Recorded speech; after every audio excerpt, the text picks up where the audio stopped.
Hey everybody, welcome to Damn Good After Dark episode 4. How is everyone doing this evening?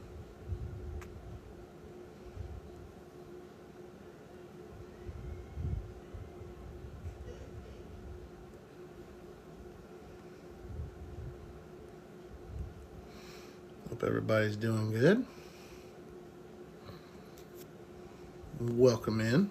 Smitty, how's it going, buddy? Welcome into the show. Hope everybody's having an awesome Thursday.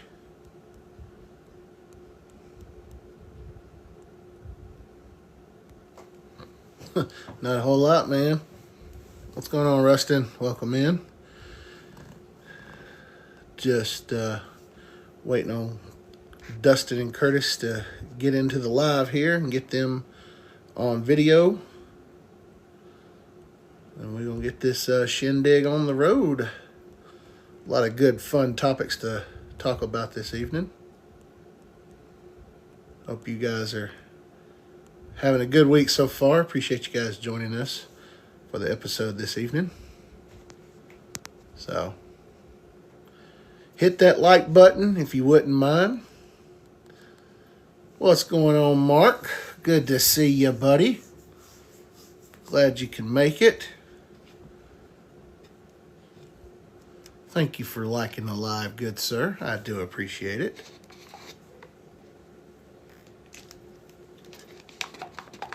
Man, not a whole lot, dude. So I saw a good video edit of you rolling a game with that Black Widow Mania, my friend. It's good video editing skills from the bowling nerd.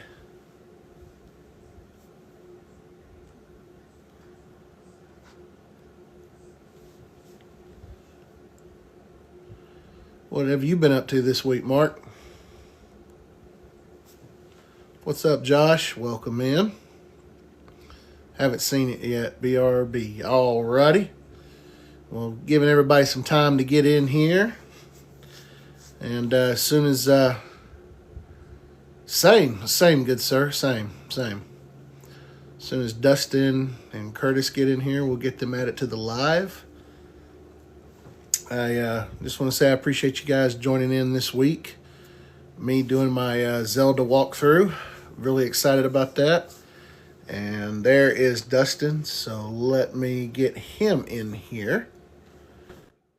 Haven't bowled in 2 weeks. Well, Josh, I hope you get back to it soon, buddy. And then there was 2. What's up, man? It wasn't letting me join. TikTok was going crazy. I was frozen. I was trying to do it for the last 2 minutes. Uh-oh. That ain't no thing. We are here. Look at that. See? I got me a new hat today. Oh, I like it. And check this out. Can you make me one of those black flat bill like you have, but with a camo brim? I'll see next time I go down there, yeah. Or if not, one just like that with a flat bill? Yeah, no, I'll go down there next time Lee's working and see what they've got. He's rearranging his store right now because baseball season's coming in, getting ready to start. So he had all the baseball hats up front, and NFL was all behind, and the college was all behind, and then the NBA stuff was up front too. So, I like it. but he had this one made for me for the last couple of weeks. I was just finally able to go down there and get it. So, but yeah. No, I called Curtis and he was like, "Oh God," he goes, "I'm still at my parents' house." He's having to take care of his dad. So, but he said he was like, "Give me 10 or 15 minutes," and I was like, "Ain't no thing, man. Do what you got to do." My dad called on the way to the hockey game, and we still talk and like everything, but it's weird. I see my dad call. I'm like, uh-oh, because I talk to my mom a lot. But yeah, she's having some stuff done, going to the hospital tomorrow. So dad called and everything's good. Mm-hmm. It's like seeing old dad calls, like, uh-oh, what's up? You're not really used to that, huh? Yeah. I got you. Oh no, he's. Let me ask this. No, Mark. He sent me the file. It was through iCloud, so I think he was still editing it. I just wanted him to show me it because he was talking about, he specifically mentioned you, and then I seen some of his vids. So yeah, so that's where we're going from.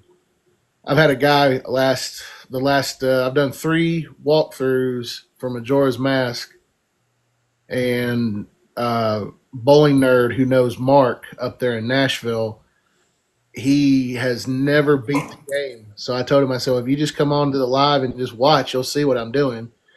Which the last couple of nights I've kind of embarrassed myself because it's like, all right, let me go do this. And I was like, wait a minute, before we do that, we got to do this. And it's like, well, before we do that, we got to do this. And it's like, boy, have I really not played this game in a while, or I'm just getting old and I'm forgetting everything. So Got to go back to it and get through it again. I mean, that's perfectly normal. hey, and I'm uploading them to the YouTube channel. So it was Curtis's idea, and I'm really glad he gave me the idea. It just uh, really started helping me to kind of come out of my funk. And it's fun for us to watch too. Like, I'm not a gamer because I suck so bad. Like, ever since I was a kid, like, I got the Nintendo with Mario and Duck Hunt in, I think, 1987. Played Mm-hmm. it. Mike Tyson was the first game I got after that. But I was just never any good at video games. So it's cool nowadays. Like, one of the coolest one I saw was a playthrough of the Warriors. But watching people like you, whatever game it is, like Zelda, dude, Zelda always kicked my ass back in the day. I could never get very far in it. So, like, I watched you the other night, and it's like, dude, you're just like cruising through. I mean, I know what you're saying by like forgetting steps. You're like, oh, but we got to do that first. Where's this? But it's like all those things. So regardless, it's fun watching playthroughs where people know what they're doing, and you're going here, you're getting these. We got to make sure we got these rubies. We're going over here. Whatever the game is, I appreciate watching when the person knows what they're doing. See, it's funny like that because I've went on other people's lives when they're playing these games, and like a couple of my friends, Margie and I, we were supposed to do a co-op this past Saturday, but she had a family function come up. And I was like, well, that's cool. Just let me know when you're available. And I said, we'll start a walkthrough with it, and I'll show you what you need to do. And, of course, she hasn't gotten a hold of me or anything. And another one is on here. So Margie is known on here as glitching and glamming. And the other one I watch a whole lot is her name is Chatty Cheeto. She's really good. She plays the Mario games. And we got Michael McAnally in the I house. saw Macananal in there. What's up, Macananal? What's up, buddy? And Brandy's in here. And Josh just said, I'm healing up. I'm healing up. Get the rest of my stitches out next Tuesday. Well, Josh, hopefully you get back to bowling as soon as you possibly can. And Mike says hello. Cody, welcome in.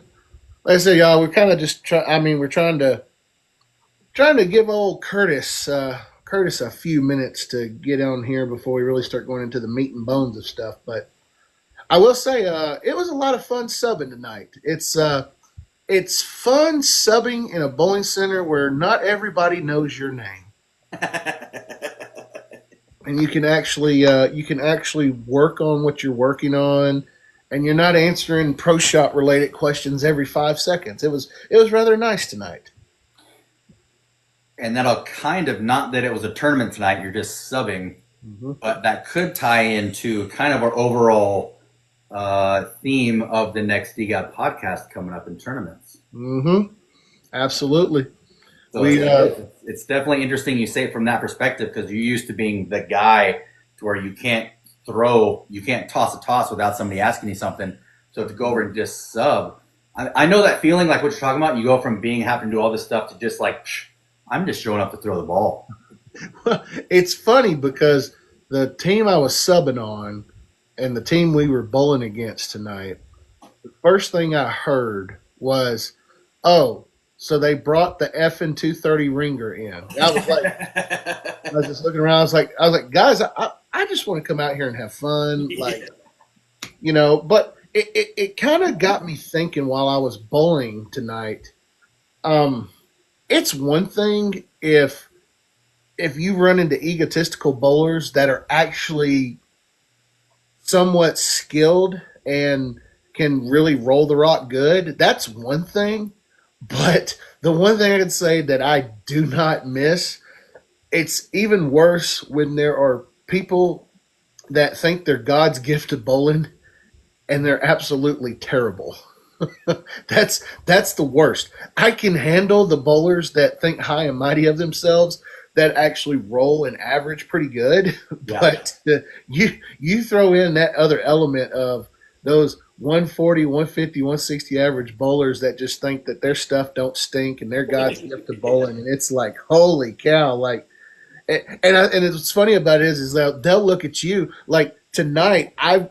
So I started off 192, and I looked at the guys that I was subbing with, and I looked at them. I said, well, if I'm the ringer and I'm shooting 192, then I guess I'm the freaking ringer. And they had a chuckle about that.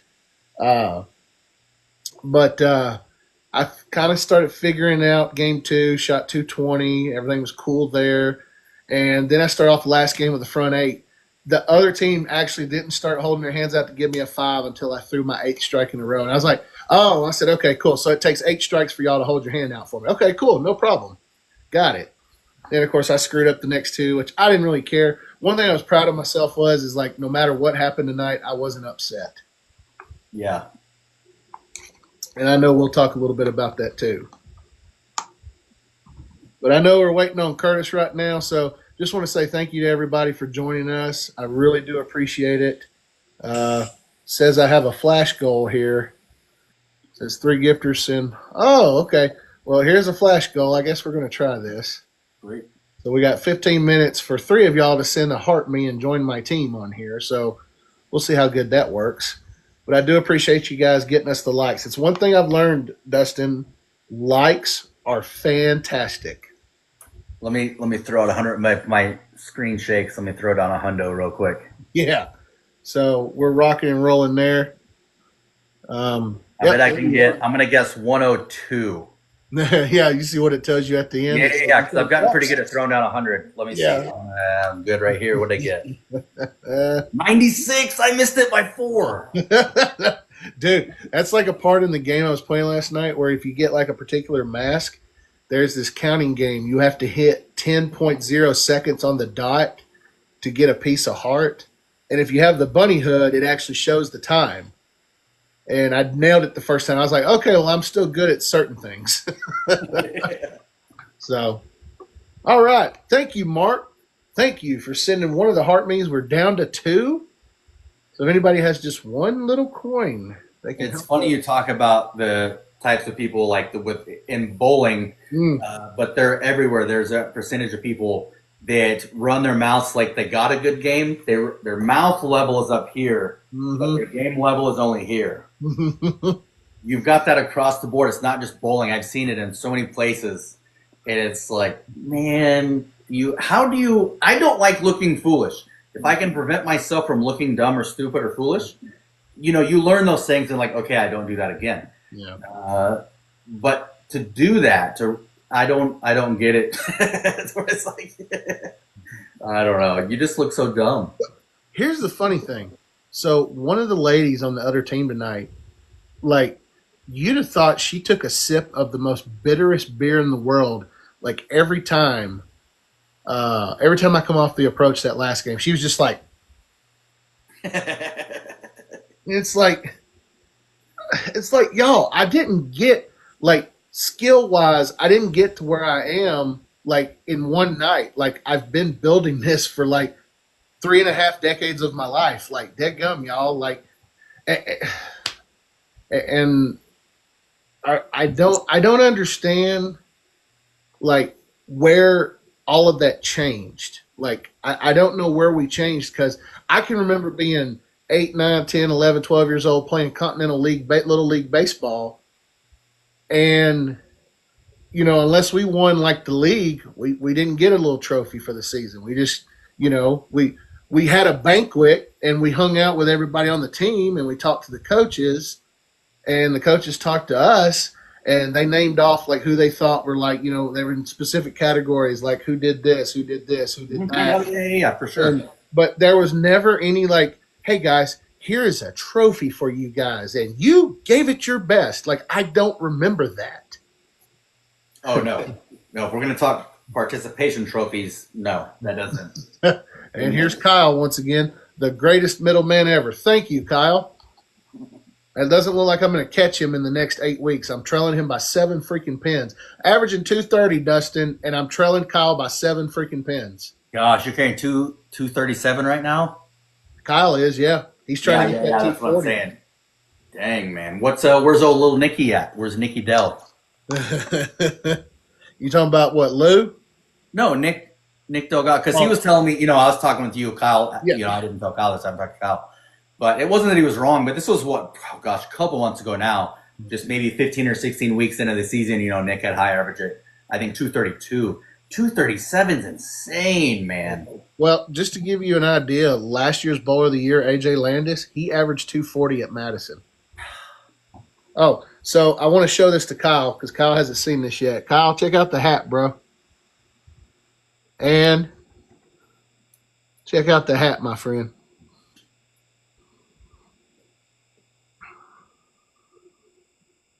So let's see here. Mark says somebody send Mike a dad joke so he can get Curtis with it immediately when he comes in.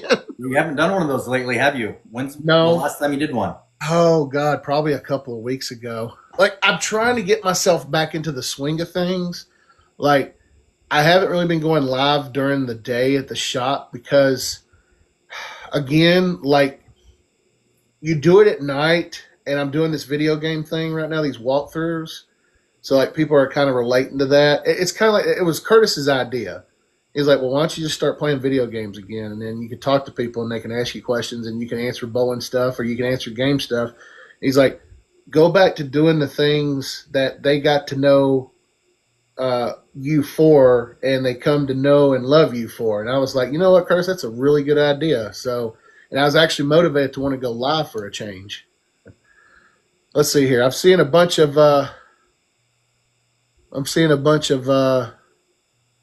let's see. Yeah, Mark says I'm at 239 on Monday night and 6 pins behind the leader. Yeah, I'll take one you already know. Well, I know you will, Kyle, but guess what? Before we can do that, well, we need this thing called money, my friend. So let's see here. Michael Lumbar Bowls. I'm averaging 281 over the last weeks for the third game of each series. You know what? I can see that. It's like the third game is like it says choppy video, restart the live with all the data restored. No, I think I'm good. We don't have to do that. Good on Mike. Is everybody out here listening to us? Can you hear Dustin and I okay? Let us know in the comments. So, but yeah, it was really good to get out to Madison. Let's see, pay for everything I have. My third game is the worst game of every set. Yeah, that's another thing we did too. So, funny thing is, appreciate that, Mikey. Funny thing about this is, so I took one of my old balls, the effect, and I said, Lou, you need to kind of update your arsenal. Wow, that's your third game average for the last 3 weeks? Dude, that's insane. 300, 277, 266. Good night. What were the first games? That's incredible right there. But we were talking to Lou. Yeah, even it made Kyle go Jeebus. We were talking to Lou. We were like, Lou, you need another ball. You need to update your arsenal. I said, look, I'll just put one of mine that I'm not using anymore, and we'll get you in it. And this teammate of ours goes, oh, well, I'll need to do research and look into it. And I was like, excuse me, you are bowling with the guy that works in the shop that even though he may not know everything, he knows how to do this. So why don't you try to trust him a little bit? You got 8 weeks. I even mentioned to Ruth and the scam haters, like, this is how across the board it is. It came up Tuesday in the conversation, and I talk to the boys about this all the time. Remember the old show Pros versus Joes? Mm-hmm. And they take professionals from whatever sport and an average Joes that thought that they were good and paired them up. What happened? About 90, I'd have to look it up, but I mean, the Joes did win sometimes, but I'd say 90+%. The pros run over the Joes. It's like if you're a professional in something, you're a professional for a reason. That's what people don't understand. I mean, you see the outcome of the change in skill level more in combative stuff, but even in writing, bowling, dancing, whatever. If there's somebody that's a professional at it and then somebody that's not, there's such a big divide that it's crazy when the average person thinks that they could even compete with the realm of professional in anything. I didn't mean to rant forever. Sorry. No, That this comes up in so many different things. It's like, bro, like you said, you're talking to a person that drills bowling balls for a living for almost 2 decades. yes. I live this, and it's like, yeah. I just saw Curtis come into the chat and sent him the invite. So, All right. see, look, like Kyle said here, I don't ever question it. He knows my game and Arsenal, no reason to go against it. Thank you, Kyle. And just so you know, because of this guy right here, that's why you're out averaging this guy. Yeah. And those in the chat that don't know Kyle, dude, that man tosses a mean rock and is up to 37 average. That's crazy, dude. Oh, well, he said I'm not home yet. Still, the parents can't get on right now. Oh, well, crap. Okay. I thought you were heading home, my friend. Hope everything's okay. I know he was over there with his parents, but like I said, dude, hope everything's okay. And just let us know when you're on and you're ready to go. And we will most definitely rock and roll. No apologies, my friend. That means you call the Uber and you wait on the Uber. No, man, things happen. But Mark, thanks for the rose, buddy. I appreciate that, man. But no, like I said, it took me forever to get out there tonight. I can tell you that. Like, I left at 5:10 and I didn't pull into the parking lot until 5:50. Traffic was just absolutely silly. All right, thanks, Austin. Man, I know not that it's pertinent to inside Huntsville, but going out to Hazel Green, man, they're doing all that construction out that way, out south like that. I was even ahead of schedule yesterday going to his game, but I still got caught up in that one lane stuff and was like, holy crap, dude. Dude, I'm telling you, it's insane, man. Austin, I just want to say thank you, my friend. You. Let me light up the gift. I don't know what's happening, but I like it. Yeah, we're getting gifts and everything, lightning bolts and all this. I appreciate it, guys. You guys are awesome. Heck yeah. So, what can we do while we wait on Mr. Wright out to get to where he can join us? I could go over the hockey game. No, Tip, absolutely. Let's do that. But before you do that, thank you guys helping us achieve the goals I had set. You guys are awesome. Oh, yes, that's another thing with Brian. He says travel day, though. TSA was a chore. He's having to go to Ohio to look after the in-laws. Oh, yeah. Yeah, look, you said the magic word for Mark. We will be coming. What I was referring to was a hockey game I just got back from in Huntsville. We will be talking about what was it? Four Nation. Yeah, we'll be talking about the Canada versus U.S. What was the Four Nation Showdown or Four Nation whatever? We're talking about that once we have Curtis on. But I was referring to it. For sure. So here in Huntsville, Four Nation Face-Off. Thanks. We're gonna go over that. But tonight I went to a Huntsville Havoc game right here in Huntsville, Alabama. It's at BBC, very nice venue. Like, never been there. It's double, AAA, double. I don't know what it is. I know it's like I think they call it the SIPHL or something like that. It's double, triple, whatever. I know Fayetteville Marksmen have a team in this same league. I went to see one of their games when I was at Bragg. So the Havoc are really fun games. My roommate just the other day, probably like Monday, he's like, "Hey, I got a couple free tickets for Havoc game Thursday. You want to go?" They're veterans tickets from his realtor. So I was like, "Yeah, dude, totally." Yeah. I didn't have anything until this. And so we went, and they were great seats. I think I sent a picture. We were actually at a table down real close to the ice in a sectioned off area where we had servers even. You didn't have to get up to go get drinks. They would serve you there. We didn't know it when we got there. The realtor, I'm meeting him, and he tells my roommate, Pearl, that I go with, he's like, "Hey, you're the guardian of the game," to my roommate. And if you've been to a game, that's the military person that they acknowledge during the game, third period.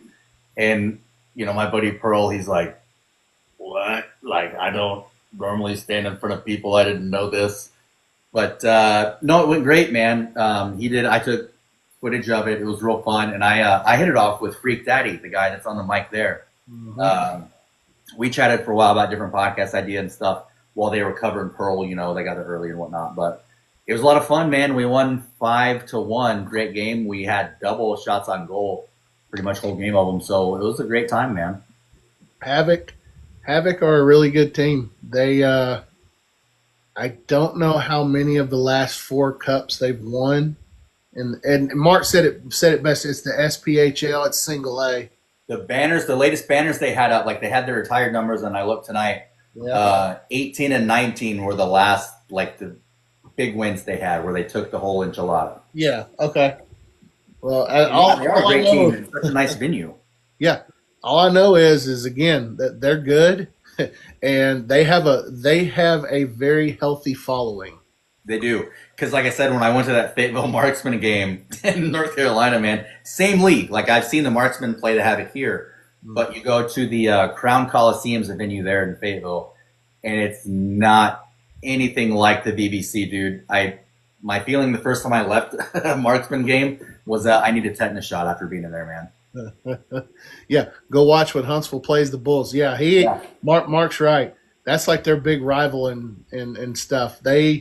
That I've been to one of those hockey games, and that's the one thing I will say. Like, I am not a hockey fan per se, but I will watch that stuff live all the time because that stuff Sure. it is something different. It's like I can't watch it on TV, but I can watch it live all the time. It's the same thing with baseball. Like, I don't really. I might watch a couple of innings of a baseball game on TV, but if I'm watching it live, dude, that's a totally different experience. So. I grew up watching baseball on TV, though, Seattle Mariners and Oregon. So I got to watch King Griffey Jr. Like, I was watching him play live on those, and I played a lot of ball. I definitely agree. Hockey, I can't really just turn a game on and watch it. Mm-hmm. But it's a lot of fun. We're going to get to talking about the Four Nations deal for hockey. What I will say is that last game, which unfortunately we know Canada beat the U.S., but when I went up to the restaurant I frequent on, it was last Thursday night. It was really refreshing to see everybody in there. Like when the USA scored a goal, dude, the whole place went nuts. And I mean, like, that place is echoey enough as it is. You know this, Dustin. It's very echoey. But when the U.S. scored a goal, that place went crazy. And it was funny because when Canada scored, there was a bunch of people at the bar throwing like napkins at the team. They're like, boo. And I was like, all right. So despite where we may have our own, I'm only going to say this once, where we might be divided down the middle with what we feel as far as anything in social science. It was really great to see, like, everybody collectively, like when the U.S. scored a goal, and especially in the first game, within the first 9 seconds of them booing our national anthem, and we got into 3 fights, and they're playing Freebird. That's what pulled everyone into that. I'm telling you, man. And I think they won all 3 of them fights too, if I'm not mistaken. And again, it was really nice to see. It's really nice to see. It's just really nice to see people collectively come together for a change. It's very refreshing. So Curtis says, guys, I'm probably going to be here a little while longer, still trying to get some things situated for them here. Okay. Well, I mean, that's fine, buddy. We're going to get you on here at some point, whether you get on for 30 minutes or 15 minutes. We will not leave you behind. No DGAB member left behind. That's right. No troll left behind. I still Right. remember that from the movie. Great movie, Trolls. So, but no, man, yeah, like I said, hockey is great to watch live. I'm like you, Dustin. I couldn't cut it on and go, ooh, this is really interesting. I want to watch this. Well, on that, since we're talking about it, I mean, it was funny. What was that? It was a Thursday or Friday night when that booing of the national anthem and then the 3 fights in 9 seconds. And we were here. I had the boys, and we were here at the house. And Branson had that on the big TV, but I don't know. But I was probably cleaning the kitchen from cooking and doing this and talking to Logan and blah blah blah. Yeah. Branson was telling me about it like real time, and so of course I'm listening to him. But you know, kids, they get excitable about everything they tell you. It's like, yeah, 9 seconds, they booed and this happened. I'm like, cool. You know, I hear you. That is cool. Glad we won. But then like the next day, it was all over everything. Yeah. And it was like, holy crap. And then I'm saying, like, that's what he was talking about? Holy shit, dude. Like, that's awesome. And then I couldn't wait. I was telling him, I didn't have them then, but I'm texting him, like, when's the next game? When's the final? And I watched the final. My roommate and I watched it. And I'm texting with Branson. Yeah, it pulled you in because the nation stood up and it was the FAFO.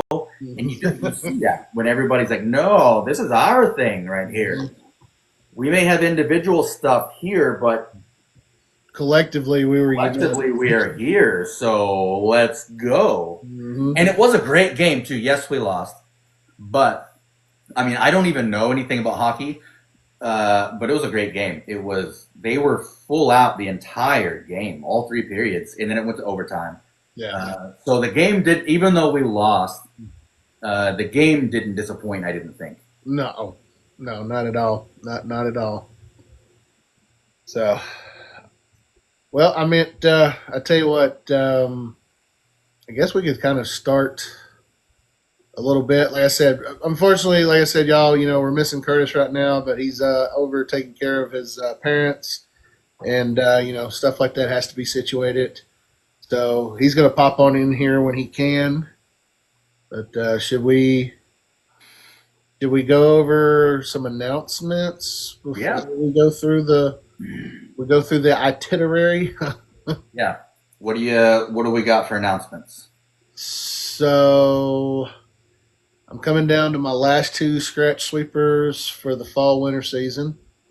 300 jackpot has still not been hit. It's sitting at $190. This Sunday is the last time for people to get into the 300 jackpot. It's just $10. Again, simple 3-game scratch sweepers, boom, boom, boom, in and out, stuff like that. And we actually had our best turnout last week. I had 18 bowlers come out. Mark, to answer your question, this Sunday's pattern is 42-foot Survivor. It's 42-foot USBC Survivor. Nice. It is actually it is going to be so cliffy. It's not even funny, buddy. It's going to be like 18-1. It is so cliffy. And Dustin, I don't know if you let's see, may be there for that one. Dude, come on out, man. Give me $10 to get in the 300 pot. If that's something I can just go. I'm not necessarily saying I'm going to rant about this, because it's like I told you guys during the meeting, I was trying to limit myself on ranting. But if it's something I really want to come up with, I think I'd rather have 1-to-1, bro.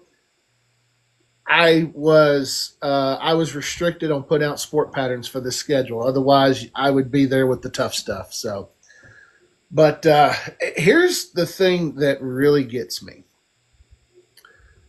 Again, so I'm at $190 for this 300 jackpot, which means 19 people, or I've gotten $10 19 times. I'll put it that way, because we've had a lot of multiple guys. Like Kyle Harris has been one of the ones that has got into it multiple times. We got close this last week. Kyle Cornelius got to the front 8 of the last game before he ultimately messed it up with a week 10. But I think the thing that gets me is, it's like, I asked these guys, like, hey guys, so yep, if you want to get in the main tournament's 40, if you want the high game pot, it's 20. You know, if you want to do the 300 pot, it's another $10. You would be amazed at how many times these guys look at me and go, no, I don't want to do that. I don't want to do that. I don't have a chance at that.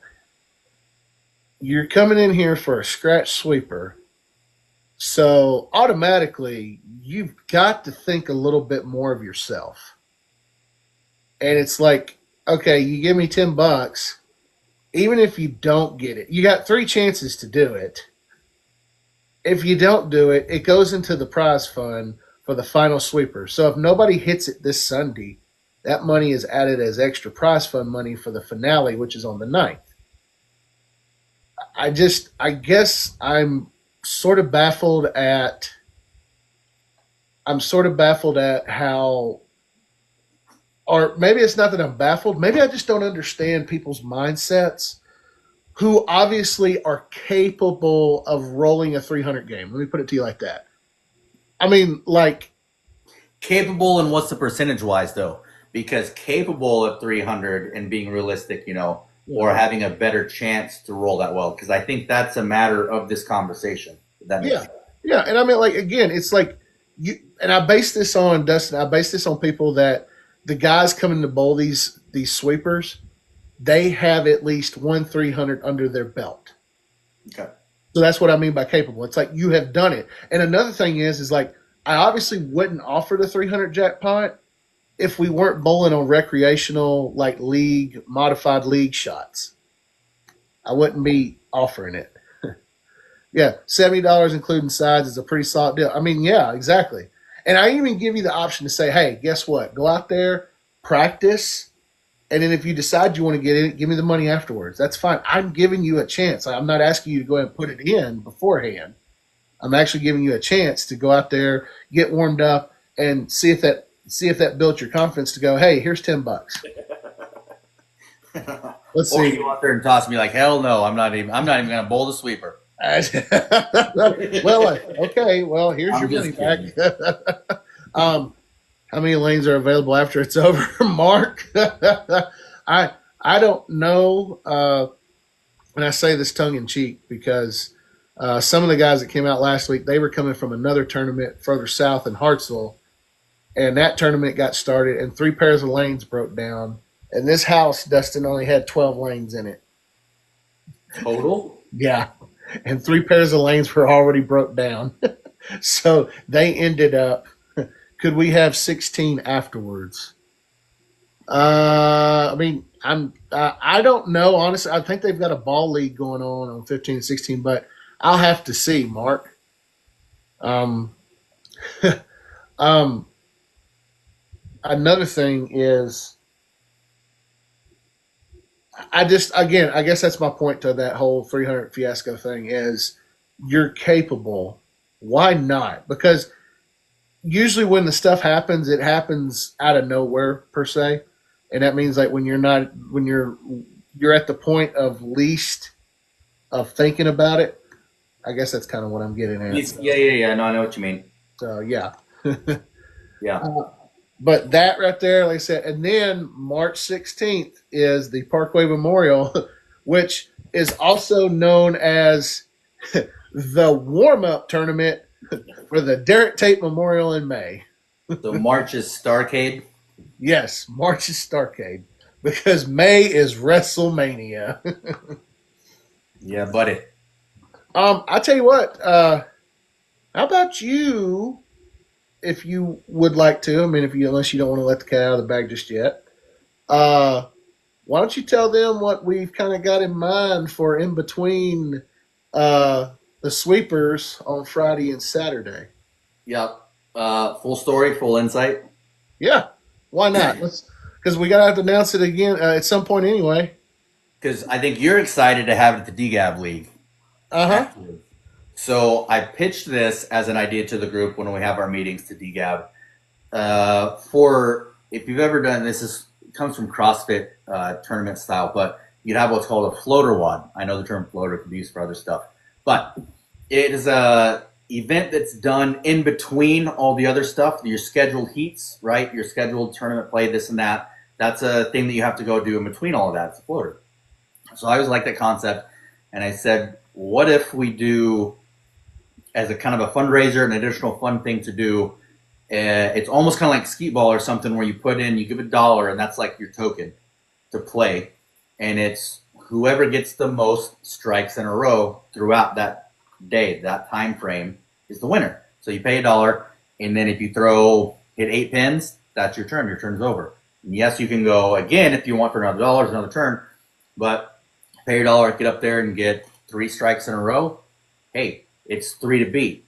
Then you go pay your $1. Somebody gets 4, 4s to beat, 5 to beat. So dollar return to get the most strikes in a row in that time period is the gist of it. Did I do a good job of covering what it is? What is going on, Miles? Welcome into the show. If you just heard what Dustin's idea for the upcoming Derek Tate Memorial Tournament, I think it's going to be actually a lot of fun while we're in between getting ready for the. So, correct me if I'm wrong. We're going to do it uh, in between everybody getting registered for the Friday night sweeper. Yep, I think there's a 2 hour. What we discussed is a 2 hour period before on Friday. I think 4 to 6 p.m. Yeah, or 4:30 to 6, and we said an hour and a half, I believe. Yep. Yeah, because I'm going to start taking entries at 5 o'clock. The sweeper will start at 6:30 on Friday. So 4:30 to 6 uh, will be this warm up event per se, if you will. The DGAB Poke and Strike Challenge. Poke and Strike Challenge. um, so we're going to do that before the Friday night sweeper gets underway. And then, as you guys know, that Saturday we're going to have another sweeper at noon. And then in between the sweeper, after the noon gets done, the noon sweeper gets done, excuse me, and before the 4 p.m. scratch sweeper on Saturday, we're going to do that. I think, let's see, it's like 2:30 to,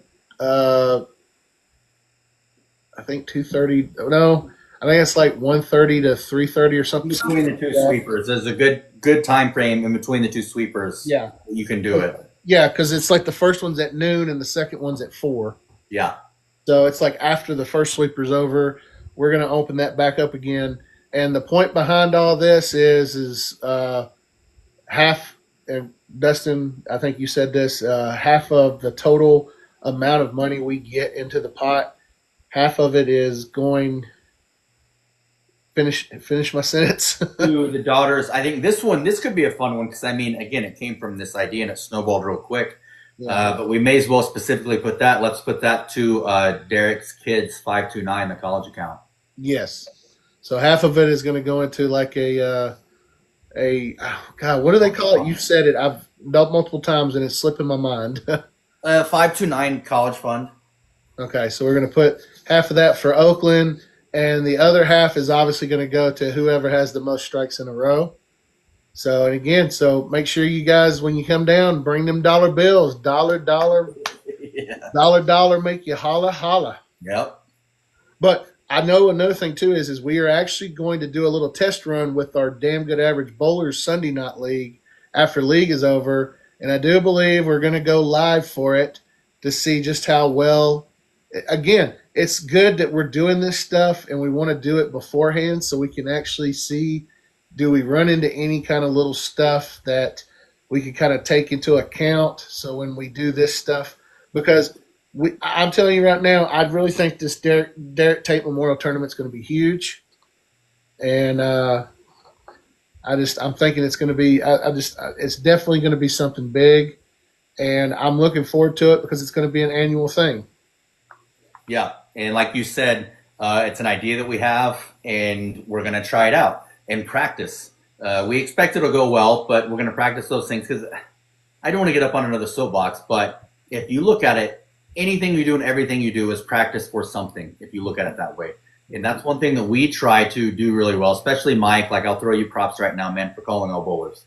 You know, you wanted to get better at something, you went and did it.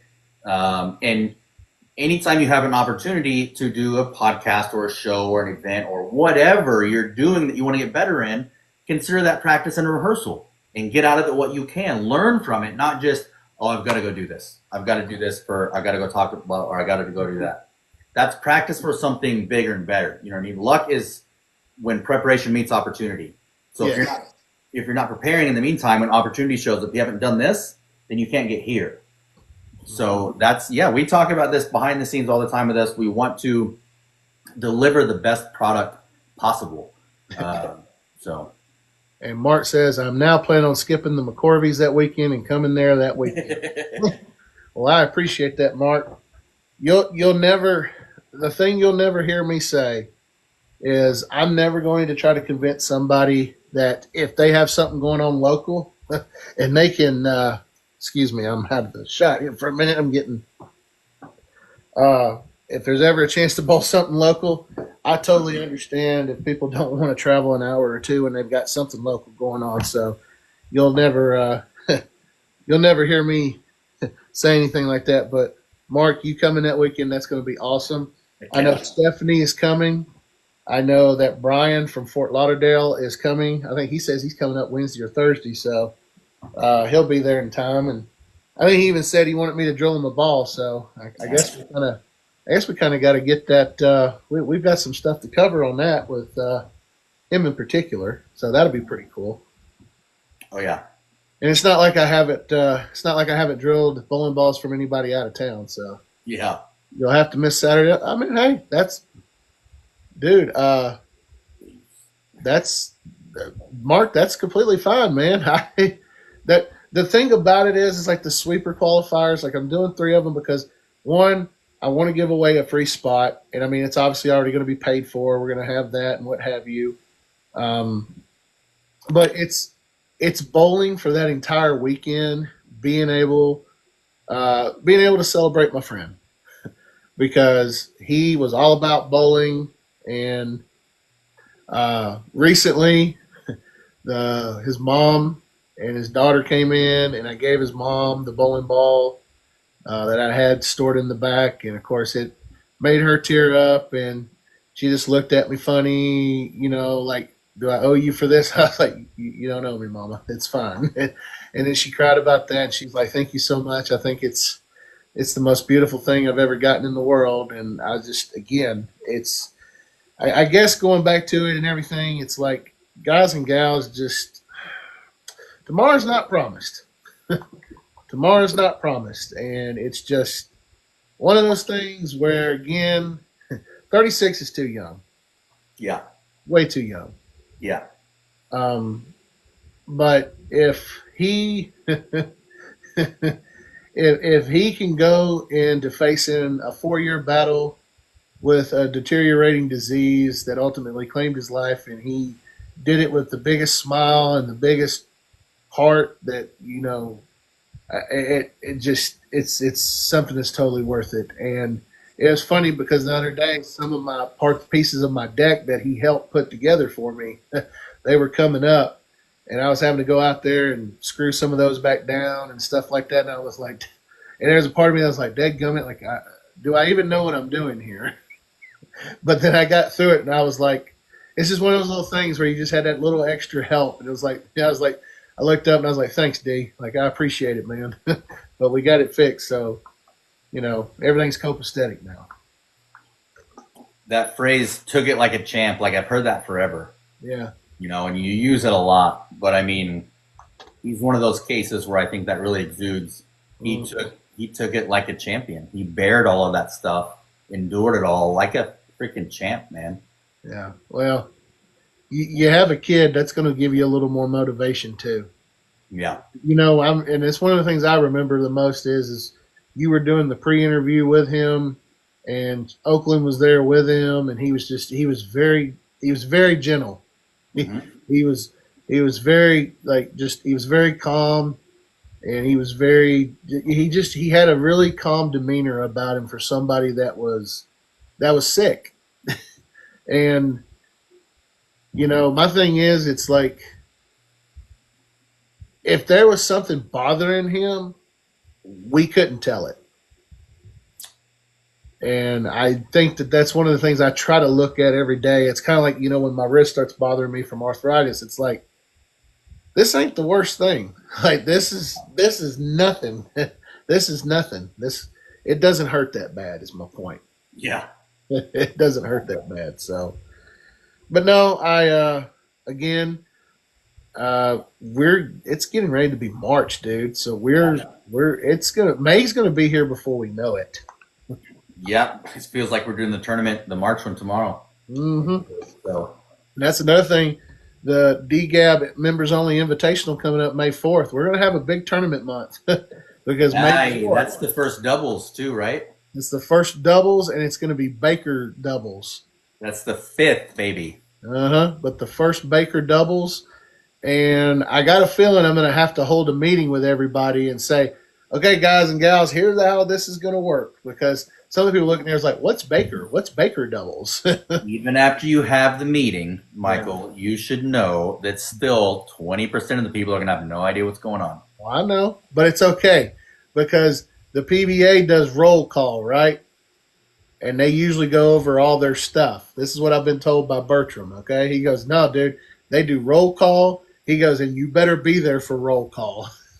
And I actually like it because at the same time, it's like, look, we are not messing around. Yeah, no, I like that. That's certainly, we should do that. I like it. So I guess that's kind of what I'm doing. It's like, let's get your money put in. Boom, boom. We're going to have a brief meeting about it. This is what it is. And then even give an alibi period. That's how what we would refer to it as, like alibi. Any questions? Mm-hmm. What are your freaking questions? Because I know there's some out there. Yeah, exactly. So, but no, we got, again, Parkway Memorial, last 2 weeks of scratch sweepers coming up. I guess I'll go ahead and talk about that too. While we're still, I know Curtis stepped out of the chat, so maybe he is finally en route to getting on here with us. But the last Sunday in March and the first Monday in April, your boy here is going to go bowl 2 tournaments. I think it's March 29th. I am bowling the River City Clash in Decatur. And then Sunday, April 6th, I will be bowling the Eliminator in Madison.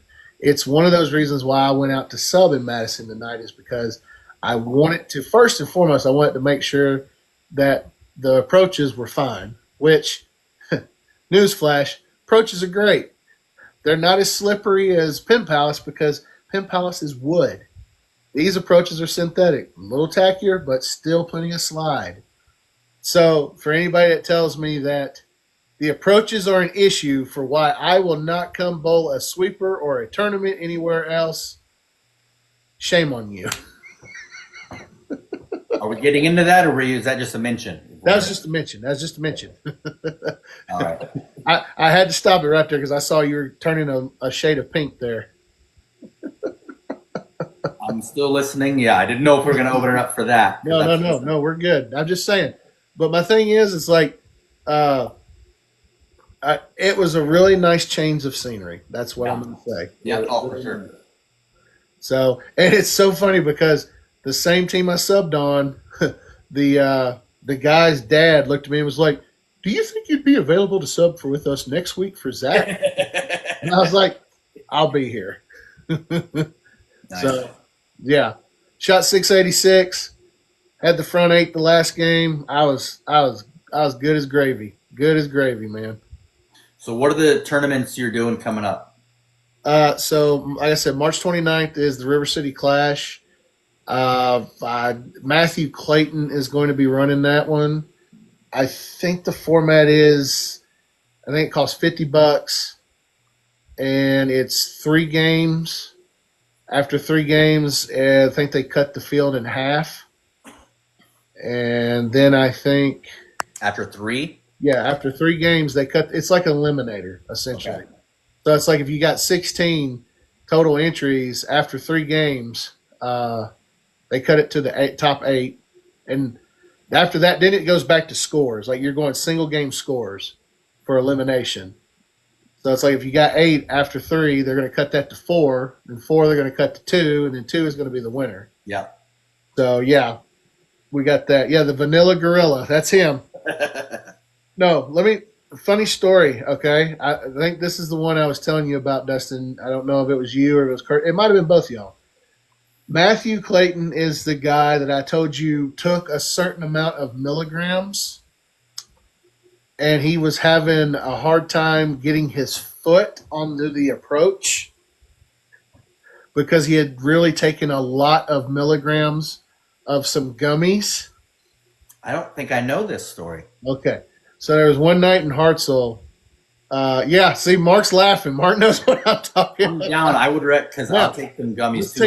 You got one? So he took 150 milligrams of gummies. Now you got to understand something about Matt. Matt is like 6'4", 6'3", 6'4".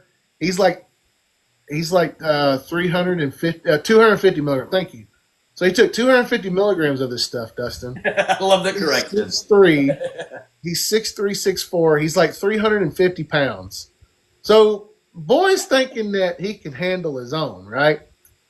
And needless to say, he gets up there and he's moving his foot. You can't see my foot, but he's like, the approach is flat. He thinks you got to step up on the approach, and he looks back and he goes, I'd be doing that. I'm used to stepping up. I do the same thing about yeah. He looks back, he goes, guys, I can't get my foot on the approach. I was like, oh boy, I wish I could have been there. I wish I could have been a fly on the wall to see that. I would have loved that. That stuff was great. And holy cow, dude. So, but he's running that one on, again, March 29th. Yeah, he thought his feet were on the wrong feet. Yeah. That's priceless. Absolutely priceless. Could be our next. That could be our next competition we do. We'll take 5 participants, and we'll say 2 or 3 of the drinks are gummied or whatever, and then you take them, but you don't know. There's 5 people. 5 people drink them, and then you have to guess within the quickest frame on who it is that's got the. Oh, that's good TV right there, folks.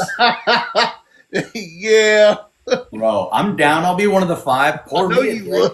Give me a double. I'll take 2 of them. I'll throw on 2 lanes. Oh, God. That'd be fun. That's freaking great. So, but yeah, he's running the River City Clash. I'm going to go out there and give that a shot.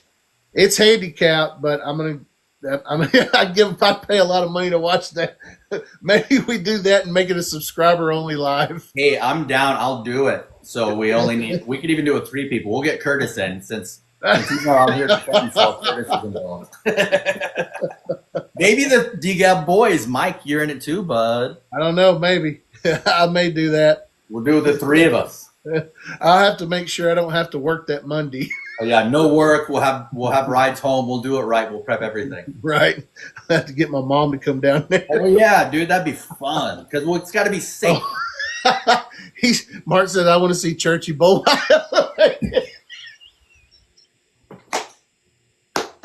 That would be. I wonder how he is. Oh God, elevated. I wonder what type of elevated guy he is. Oh God, dude, that'd be awesome. I agree. I'm here for it. Let's go. He bowled my sweeper last week. And let me tell you what he did. First of all, he didn't cash. He didn't cash. Right. He finished 5th. Oh, no, excuse me, 6th. And I paid the top 4. And he comes up to me after the sweeper, and he puts his hand on my shoulder, and he goes, I did not have a lot of fun today. But in the beginning, he was looking around, and I said, Tony, what are you looking for? He goes, I'll give you my keys. Will you go out to the car and see if I left my phone out there?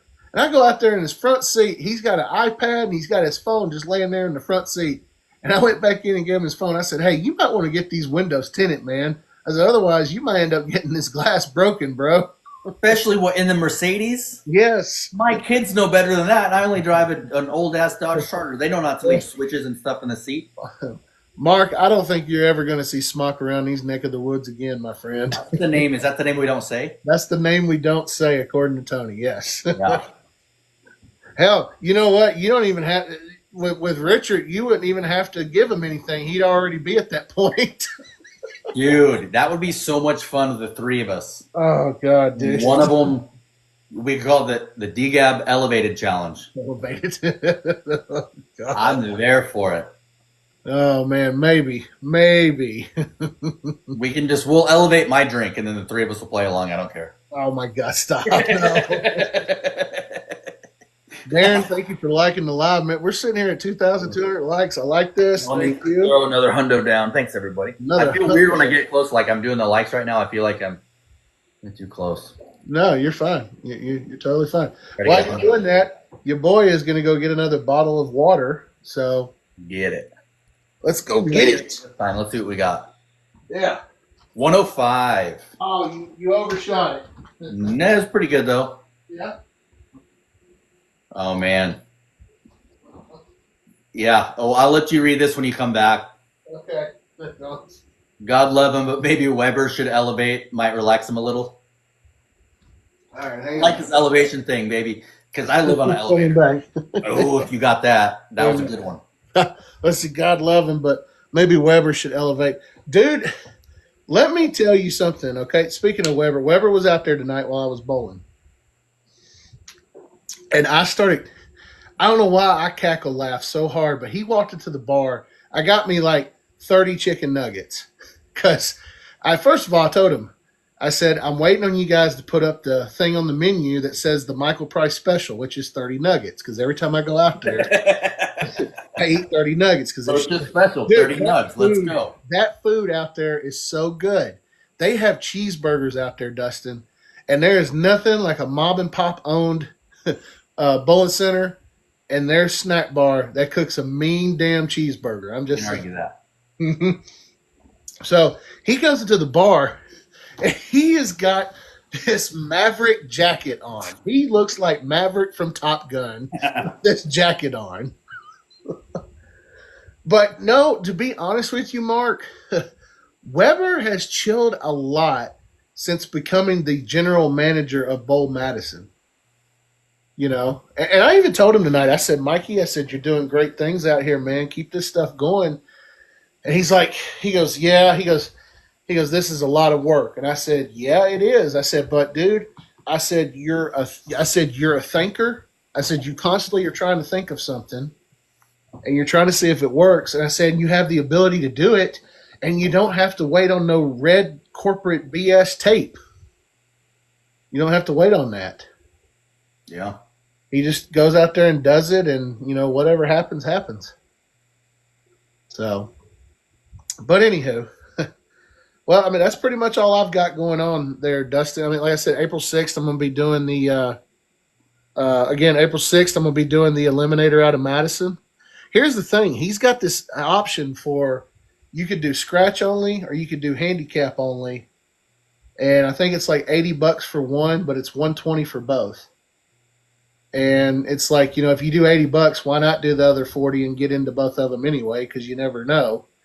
And another thing about it is, too, it's like if you get into the eliminator, if you advance in the scratch but not the handicap, you're still bowling instead of just doing one.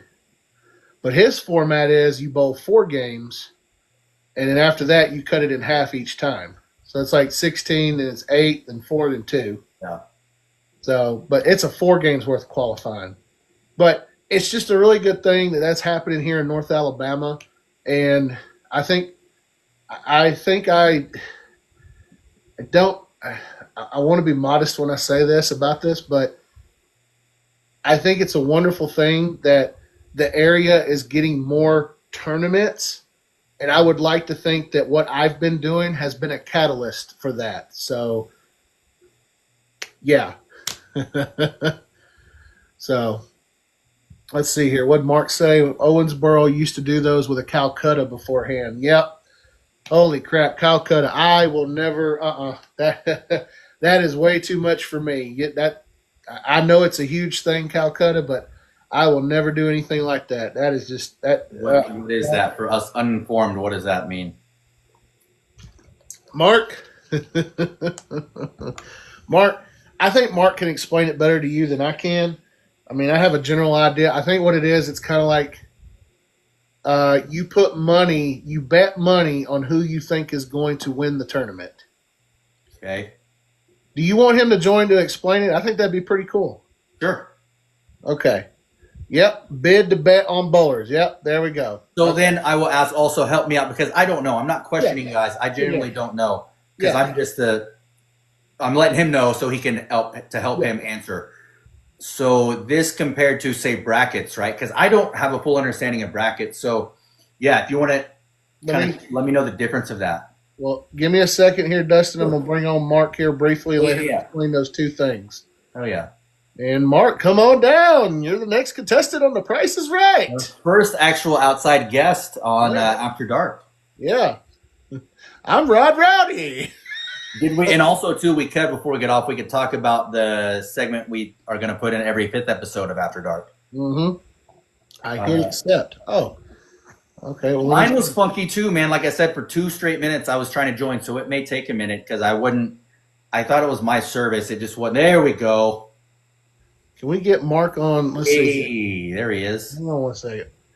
Can you hear me? Can Yeah, you I hear can me? hear you. Hang on one second. There. All right. Can you hear me now?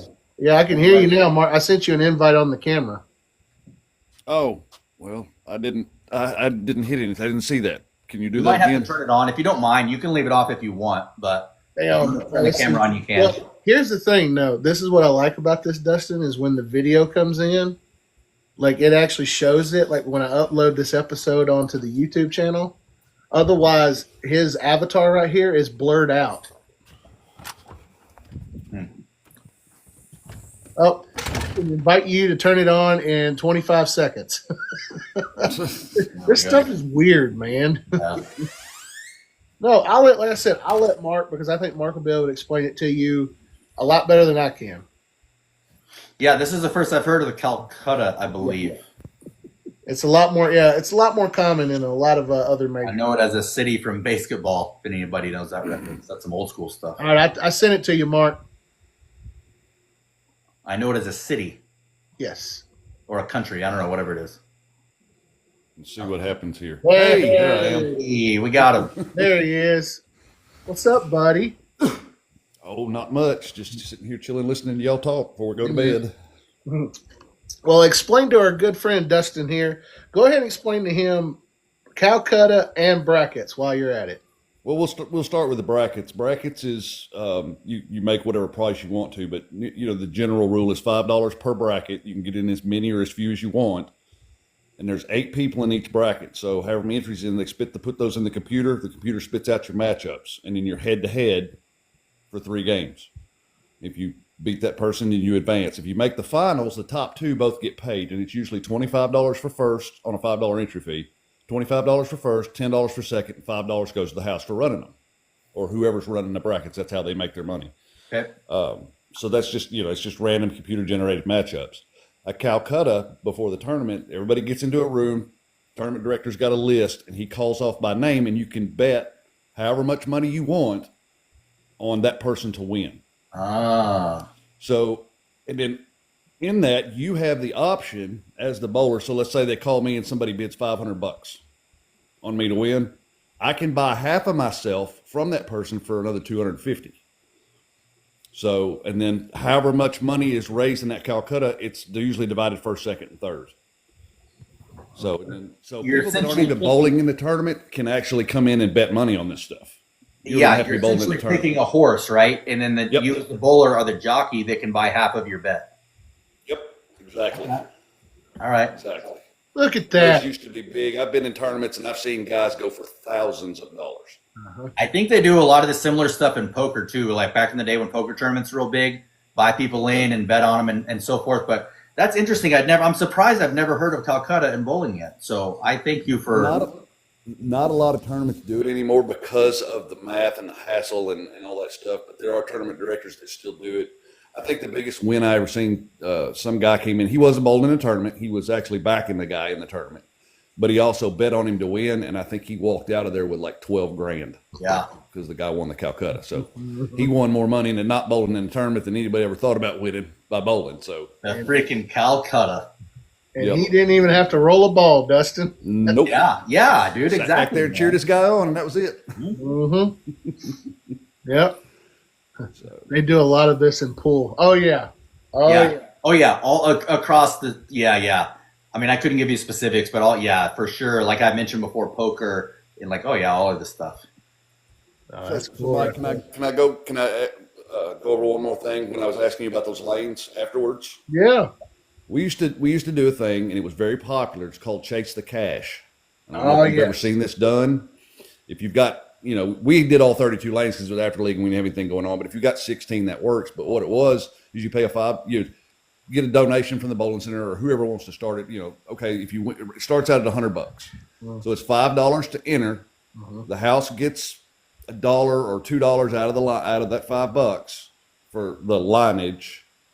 The rest of it goes in the prize fund, but you start on lane 1, and you go to 16 and then back to 1 again if you're using 16 or go across all 32 lanes. But if you get 9 or better, all 32 shots, you win the pot. Mm-hmm. And it goes by really quick. Some guys don't make it past the first lane. Some guys make it halfway. We've had somebody hit it before. And even on the easiest of house conditions, to change lanes every shot and get 9 is way tougher than you think. Uh-huh. But it's extremely fun. It's extremely fast, and people seem to like it. So it was That's just the an cri- idea of something to do with your bowlers after it was over with. Yeah. That's the criteria. You have to get 9 minimum every frame to keep moving. Uh-huh. Yep. And so if you fail, then you're out of it. You got to go, oh, that's cool. Fail, you're out. You go back and you can pay another $5 and try it again. And you just, and it goes by fast because once the first guy enters, when he gets to lane 2, the next guy that enters just starts right behind him, and it just keeps going. So you can get a whole bunch of people going at one time. Yep. Well, and that's kind of similar to what you came up with too, Dustin. Except you're staying on the same lane, trying to get as many in a row as possible. Yeah. So yeah, it's kind of that deal too. If we had the lane, that's definitely something we could look at though, because that'd be fun. I don't know if laneage could come into a factor with us having that many open lanes. Yeah, but I mean, it's like if you did the strike derby like we have, we could just use 6 lanes and just keep on going 1 through 6 back to 1. Yeah, you can do it with few lanes as possible. That's a good idea. You can do it with 10 lanes, so 1 through 10, back to 1, back to 10 again. However you need to do it. So yeah, there's options. Yeah. Yeah. And I like the 9 plus to move on too. That's cool because it doesn't have to be a strike. There's no second chance, but you only got to get 9. Yeah. Yep. So it's like it's basically essentially it's like a no tap at that point. Yep. I've heard of that. Mm-hmm. Yeah, you just be hard to throw if you do 32 like we do 32 lanes and try to throw 32 straight strikes. Oh man, full strikes. You'd never pay out. But 9 or better, it can be done, but it's still tough. Yes. That's a good one. I like that. So let me ask you this though, Mark. So say you basically are waiting on that one person to mess up. Who can go the longest? As far as, I'm like, really? I mean, like it has to be done this way, or it rolls over. Is that how y'all did it? yes, because we would do it. We picked like ours was Wednesday night after the trios league because we had nothing going on from 9 o'clock until we closed. Right. So we would just run it for an hour. But if nobody hit it within that hour, the next week all that money carries over, and it's so you got up to $200. The next week starts at $200 until somebody hits it. Now, if somebody does hit it, they don't get paid immediately. Everybody that's there to enter can go through it, and you could end up splitting, with multiple people if you do it. That hardly ever happened, but that is a possibility. So in that sense, is you kind of want to see how many people are there, and then like cut it off for that. Yeah, I would do it for you say we're going to start this at 9, but the last entry starts at 10. So if you got your money paid by 10 o'clock, then you get your shot at it. Okay. But you don't take any entries after 10 o'clock, and then if nobody's hit it, you carry it over to the next week and do it, And it's you can get a lot of people through, and it's only an hour, so you're not taking up a whole lot of the, Yeah, so that's like what we're going to do this Sunday night, Dustin. It's like kind of the same thing. We're going to stop the entries at like a certain time. Right. Yeah. But I like the difference in these two though, because ours there is someone to beat, right? Whoever has the most strikes, that's for ours. Whoever has the most strikes in a row. Yeah. For that one though, you're not really competing. It's either somebody makes it or it rolls over. Is that correct? Mm-hmm. That's correct. There's no person that's like, okay, Mark made it 14 lanes, There's none of that. It's either, you make it all the way or you don't. So it's not like you have to try to beat 5 strikes or 6 strikes or 12 lanes or 14 lanes. It's either complete or not. Yeah, with ours is just, okay, who can ever string the most right now? Yeah. So it's like with us, we actually get like lanes 1 through 6, Dustin. We would require them to go 9 or strike twice. Right. And that's really for one of theirs because that's only 12 lanes. Mm-hmm. Yeah, it's great. I like it. They've got another one going on at Smyrna in the league I bowl in on or sub in on Wednesday night. They have a clean 30 pot.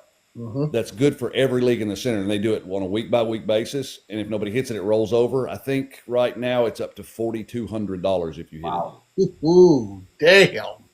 So, yeah, there's a lot of those rollover pots that don't cost much to get in that people love to do. You said I did there, Dustin? I do. Okay. Very well played. Damn, you got me. All right, yeah. Good ideas and good explanations. And look at that. I told you he'd be able to explain it to you better than I could. Never doubted it. I'm just surprised I haven't heard of Calcutta before. So thanks, Mark, for explaining that. You're welcome. You're welcome. All right. Let's see here. Well, I don't see Curtis. I know Curtis came back in here for a minute and then he popped out. So It really sounded like he wasn't going to be able to make it. I don't know how long you were planning on That's what staying I'm- on, but Count on him. We got about what 15 more minutes. I don't know what time does somebody have the time. I can't look at it on my phone here. It's 12:14 right now. 12:15 right now. Yeah. Yep. So we got what? Yeah. So yeah, about 10, 15 minutes. Well, let's get through one thing at least here, Dustin. What do you have written down here? Well, we haven't done any of the check-ins, or we got the bring it to the tables. You feel like doing yours? Yeah, we could do mine. That's cool. It's either that or me talking about a book that I'm reading. Well, no, I mean, tell us about the book you're reading. No, if you guys want, I'll go into it. You guys read it all, or any readers out there? You bought me a couple of books for my birthday, so I mean, yeah. Does it have a movie? This one doesn't, and so I didn't start reading until probably I was in my late 20s. Because before, when I was younger, I'd read like my eyes would go over the 2 pages, and then I'm like, I don't know what I just read, when I was younger, so I'd have to go and reread it. But I'd say early 30s, late 20s, I started to enjoy reading books, and a lot of the kind of spy novel type stuff are my main genre. And I've read through all that stuff now, and one of my buddies who reads a lot too, and we'll exchange stuff, and he was like, I got a series for you. It's called Fourth Wing. Now, I've never been a sci-fi type of guy. Don't have anything against it at all. I've read a full series, and when I say read, I mean Audible. I'm using the app where I'm listening to it. I'm not reading it anymore. Helldivers is a great series of like humanity that has to live up here because the surface is all covered in nuclear stuff and diving down. I got into that. This one, Fourth Wing, there's dragons. But that's kind of the only thing that's really different.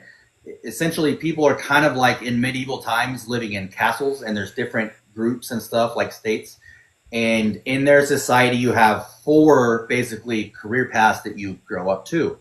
Riders is the main one that's very prestigious. Dragon Riders is what it is. So the story you follow a chick that is that castle's leader, essentially, the general chick there. She runs all that stuff. Well, her youngest daughter, who'd been raised to become a scribe, she loves to read and is a book nerd and ancient, all that stuff, right? Last second, she has to go to the riderhood. And with that, though, like even to start that training, because they do it 3 years, she's going to year 1, that group is.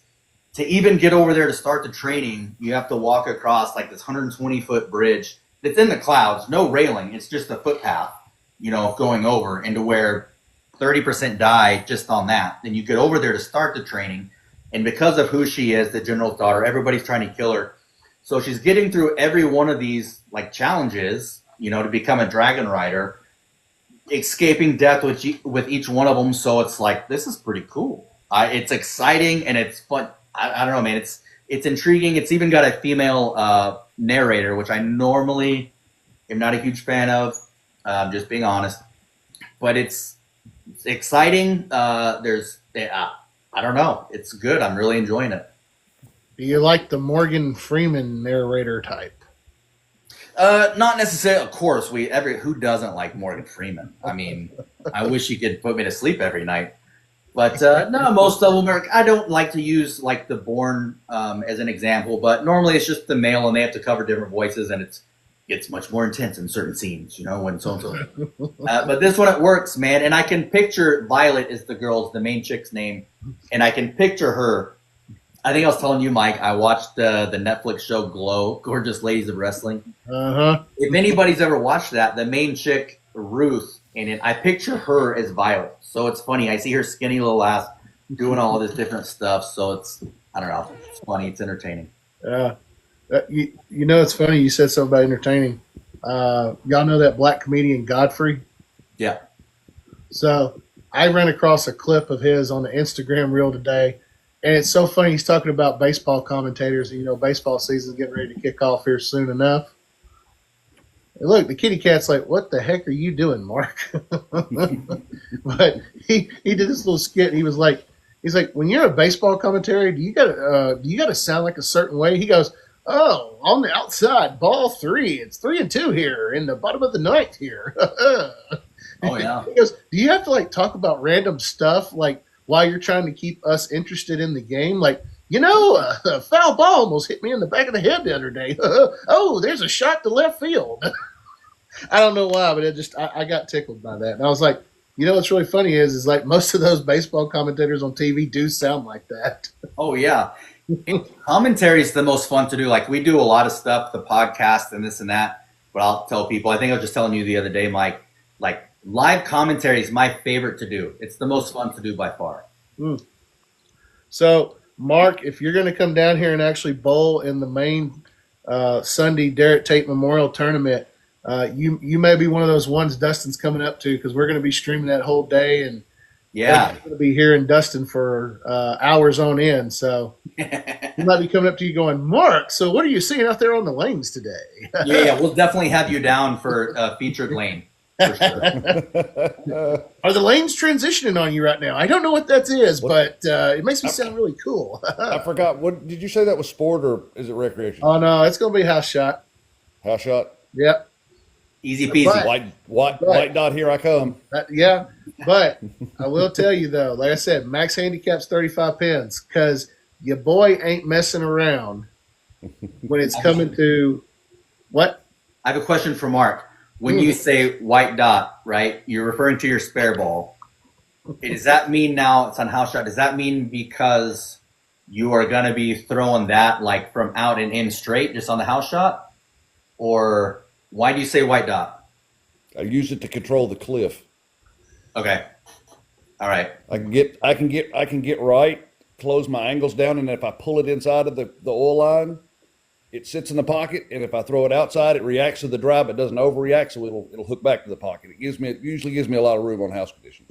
It's like urethane without urethane. That's what I was. Yeah. That's what I was thinking. You use it for your line, you're using it for preferred line. Yes. Okay. Yeah. Okay. Yeah. What was it that because everything hooks a ton for Mark at the Palace. What I was going to say, what was it that we were when the city was going on and I came down there that they had out there old? It wasn't. Oh, they put out. I think they put out Radium. Stonehenge. It was Stonehenge. Mm-hmm. Yeah, and you were down there watching. I struck more with my plastic ball on that than I did with regular. Yeah, he did. He totally did. That's another thing too. I'm actually going to bowl Alabama State Tournament in the week before the Derek Tate Memorial. Actually, That's the one you hadn't talked about. That's what I was trying to get you on earlier. I didn't know if you want to talk about it or not. Yeah, I'll be going down there the 10th and 11th in Tuscaloosa, which means your boy's going to go ahead and go down there and take a good, nice old gander of Bryant Dillard. Confident State, baby. Yeah. But another thing too. I don't know if you guys are hearing, but it looks like college football is going to stop. Is going to start going away from spring ball. They're gonna stop doing their spring scrimmages and being telecast and stuff. Cutting out the scrimmages. Well, they're going to still do the scrimmages. They're just not going to televise them. Wow. Well, okay. The idea behind it is you don't want to give away your offense and defense on TV and stuff like that. And not only that, it's again, we're going into this part of the game where it's like when they used to do two-a-days, and then the two-a-days were like, oh, well, that's just too much it's too taxing of the body. And so now the NFL was starting to implement one-day practices or one-time-a-day practices. And lo and behold, guess what happened when they implemented those one-day practices? Injuries, ACLs, and it was torn ACLs, and it was Achilles rupturing. Those two injury statistics went up that season by 45%. Well, not to mention the quality of football's gone down too because those guys don't get to practice it. True too. It's not. Yeah. No, you're not wrong. But the problem with that is like you were actually conditioning your body to be able to take sick. And here's the funny thing that gets me is they wanted to go away from two-a-days, and now look what they're doing. They're playing 17 games a season now. Like, we're going to add one more game to the season. And the thing about it is, it's like that's where. Remember, Dustin? I think I was telling you this either in the previous or I think when we were talking at league or something on Sunday. This is where teams like Cincinnati was getting really pissed off at teams like Kansas City, who would sit their starters having the 1 seed locked up, and then Denver, who beat Kansas City 34-0, kept the Bengals from making the playoffs because of how the standings and everything. And then basically what that was is if the season had ended at 16 teams, if it had ended at 16 games, Cincinnati would have been the 7 seed instead of Denver. Woulda. Yeah. But what does that have to do with spring training games? Well, I mean, it just comes down. It's just funny to me how they added an extra game onto the season, and it's like now they're like, well, we're trying to keep you from not practicing as much, but we still want you to play one more game a season. That's kind of my point to that. When did they add? Knock one of the preseason games out too, which is where people are trying to make the squad. You know, that's basically Right. what preseason is. So. Yeah. Yeah. Yeah. When did they make it 17 games? Do you know? I think it was I think it was 2 seasons ago. 2 seasons ago. Yeah. And they're actually talking about at the next CBA, I think and it may be sooner than that, I don't know, but talking about moving it to 18 games. Hey, I'm about it. I am personally. I'm okay with it, but again, like the 2-a-days wasn't your problem. Like those were helping the guys become more conditioned to be able to take. That's what your OTAs and everything are during, before the season and in the draft and the combines and all that other good stuff. Like you're doing all this stuff, official team activities and stuff, because you're trying to maintain, like, again, you play 17 games in a season, you don't make the playoffs, guess what? Your season ends in January, and next thing you know, we're not doing fall camp until July. No, that's what OTAs are for. Trying to keep you there, but they're like, oh, but you can only practice like you can only practice this way. You can't practice in full pads because it might be too cold, it might be too warm. And that comes down to the NFLPA, if anything. They were sitting there going, yeah, this is what the players want. And it's like some of the players were like, no, this is not what we want. Well, that's what the players didn't want to, and I'm going to use this term, they didn't want to work. Yeah. That they wanted to have less work to do. So you're making more than enough money, and I'm sorry, in my opinion, I know you're putting your body through hell, but dadgum, man, you're making that's why I think that's what Charles Barkley said as far as the NBA. He said something on TNT like during the halftime show or the pregame show for one of the NBA games. He was like, you're making these millions of dollars and you guys play on average 3 games a week, and you got some of these big guys that just want to sit. I know there was a lot of people in the All-Star, like the NBA All-Star game. Sounds like what he was saying about Kobe. Yeah. Well, not I'm sorry. LeBron. Sorry. Yeah. Well, and there was a lot of people that were pissed off that went to that game, and they were expecting they were going to get to see LeBron, and LeBron right there was like, nah, I'm not doing that. Well, the worst part of that was him waiting 5 hours beforehand and taking some dude's spot because he knew he was going to pull that crap. Even worse. Likely, so he took a spot from somebody else that could have been there and played. Mm-hmm. I don't even care about basketball anymore. Not that I ever really did. I watched it for a little bit and in that certain eras, But now it's just, I hate even using this word trash, but it is because of people like him. See, that's the thing with me. And it even goes for baseball. Like, I will keep an eye on the World Series. For basketball, I may watch a couple of the conference finals. I may get down to the later games in the NBA finals. Same thing with hockey. I'll watch the Stanley Cup. But the playoffs before that and everything, whatever. I would probably pay more attention to the Sweet 16, or I would say in my past experience, I'd say last 20 years with Oregon, because I came up around the Ducks and everything, had some friends that like that. I'd say I've probably paid more attention to the Sweet 16 college basketball than NBA finals. Mm-hmm. Just because it's more exciting. The Sweet 16, man, that kind of like what we were talking about with hockey earlier. It just pulls you in because you have different groups backing and it's exciting and who's it going to be and, oh my gosh, Gonzaga's making a run. They were nobody and blah, blah, blah. So that's more exciting to me than the NBA guys. Of course. No, I totally see it. That's the big thing. I don't know if y'all's For You pages has filled up with it since the Four Nations ended, but all of these people coming on going, You know what? I'm NHL. I'm all in with the NHL now. Basketball is horrible. Those guys don't want to play. We pay all this money, and they decide they only want to play 60 games a year. But this was the season. This is in the middle of the NHL season. This replaced the All Star break, which the All Star game in hockey is just as bad as the NBA. It's horrible. So they replaced it with this, which won't happen every year. But those guys were all in for the pride of their country, even though their regular season is still going on. They're still trying to push the playoffs. But they are all in, knucking up, slamming people into board. They're playing just as physical as they would during the season, and it just attracted tons of new fans. Yeah. That's a great point, because even watching that, the final, the championship with USA and Canada, they're even talking about like, oh, that's so-and-so, he plays for this team. And like they have games the next day with their teams. But they're like, this is what matters right now. I'm leaving everything I have here right now. Damn the game tomorrow, I'm not there yet.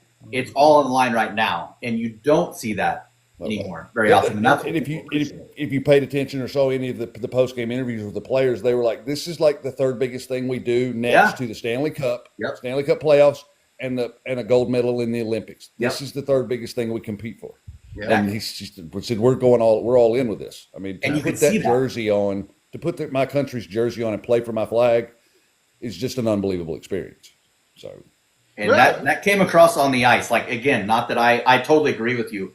And you can see it, man. You can see it in their actions, how they play it. I don't know anything about hockey, but you can tell it's like they are playing hard and nonstop. Dude. Yep. This is awesome. And again, if people sense that genuinity and that like that passion and everything, you're going to attract more to it. It's kind of what I was talking about tonight. Like when I was subbing in that league tonight, like I had the woman giving me the bitter beer face look, and I'm serious. It's like, this is what's wrong with league bowling. We got people that sit here and go, that's not fair. That's not fair. I'm sorry. Like I got up there and I practiced a ton in my 20, in my late teens, in my early 20s, and then I got there mid 20s, and then my 30s, and like I'm sorry, you have just as much of the ability as I do to get out there and get your practice regimen under yourself and make the decisions to go out there and want to be great and everything, instead of having to sit back and get everything handed to you in 6 months. Well, and I've told league bowlers this, and it's the only time that I get kind of blunt with people when it comes to that. I'm like, this is not fair. It's really not fair. You want to punish me because I decided to put the work in and get good at this game, and you want to come out here once a week and pay your $20 a week and hopefully win a league against us. So you want the handicap to help you. That's not fair. You're trying to punish me for getting good at the game. It's almost just full circle. Yeah, no, totally agreed. It's almost coming full circle to where those groups of people that they're running their mouth games up here and their abilities here. And I'm sure all three of us are pretty much the same as far as all of that is just noise. It's just static, those types of people. You know what I mean? Because it's real easy to do this. It's hard to show up and get better. That's why people don't do it, and that's why they want to hate on it. So you have to, in some right, learn to tune out those people as static. Well, another real life. There's more of them than ever. Sure. Yeah, it's a generational. It's a generation turning over. It's coming out. Another good argument that I've used with people trying to be a little nicer about it is, okay, I know it's not a job, it's a sport, but we're going to compare it to your job. You got 20 years experience at your job and you make X amount of dollars. Well, they hire this new guy in that can only do a third of what you can do and has only been doing it for 25% as long as you, but they're getting paid the same amount. Is that going to piss you off? Yes. It's the same concept.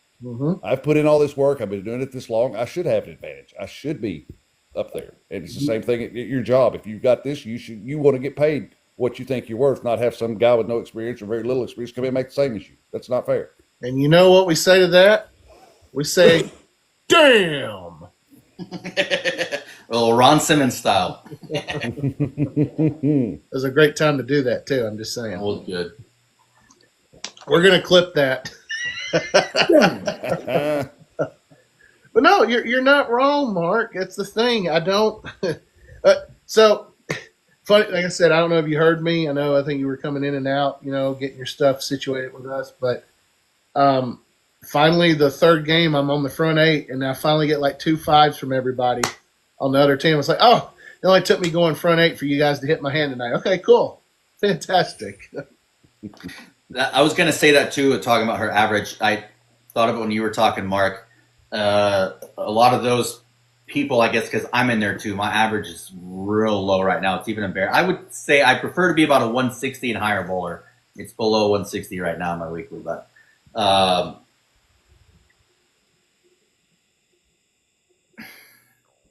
forget my point. Sorry, go ahead. No, I think I knew what your point was. Dustin, you're at that point where, again, you know what you're averaging. No, I got it. Sorry. No. It's all of us in this thing, right? A lot of it's either with me, it's 155 right now on the same. Mm-hmm. So I have a higher handicap than normal. To me, that's embarrassing. I want a higher average, lower handicap, because that signifies I'm a better bowler. I don't want as many pins handicap. I want to get my average higher as compared to a lot of those people that want to even try to prefer to keep their averages low to get more sticks. Yes. You know what I mean? They're going to continue to play. They're in the handicap realm. All of us are in the handicap realm below you scratch bowlers. And it's that percentage that want to use the handicaps to continue to win. And then I would think most of us is like, I want to get out of this garbage and become a good enough bowler to bowl scratch. I don't want as many handicap pins because it's low right now. That means I'm bowling really bad. I want to bowl better and I don't need as many pins. Does that make sense? Mm-hmm. I mean, I would think most people want to get a higher average and lower handicap because that signifies you're getting better. But then that's why you have people like myself who are running handicap tournaments going, yeah, hey, we're maxing the handicap at 35 pins. I never knew it was a legit issue until you and I talked about it. You were telling me, I'm like, dang, dude. I'm going to give you guys an example, okay? So, Parkway Memorial. Now, after the fire, I started running these on a regular basis at Penn Palace starting back in June of 2015. We were doing one a month. I don't know exactly when this particular one was, but I do know what happened, okay?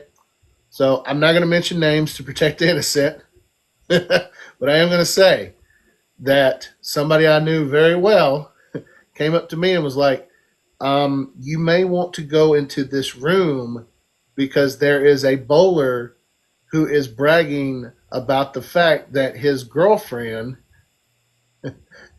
has a lot of handicap and she's in the lead in qualifying right now. Okay. And as tournament director, I went in there and I spoke to the person and I said, what are you doing? I'm not doing anything. I said, whatever you're doing, you may want to quit running your mouth about it because other people are talking about it and they're bringing it to my attention. And I said, if I come to find out that there's any validity to this, I'm going to re-rate. And that's all I'm going to say. And I walked away. Needless to say, put the fear of God in them, and guess what? They didn't try to mess with me anymore. And needless to say, their girlfriend won the tournament, won that stop. And guess what I did automatically? They come out for the next one. Instead of 56 pins, because I didn't have a cap on it at the time, I put her down to 39. That was the last tournament they bowled in of mine. So what does that tell you right there? Damn right. I just been waiting to say that. I don't want to interrupt you. I was going to say this about 90 seconds ago. Damn right. Using the damn.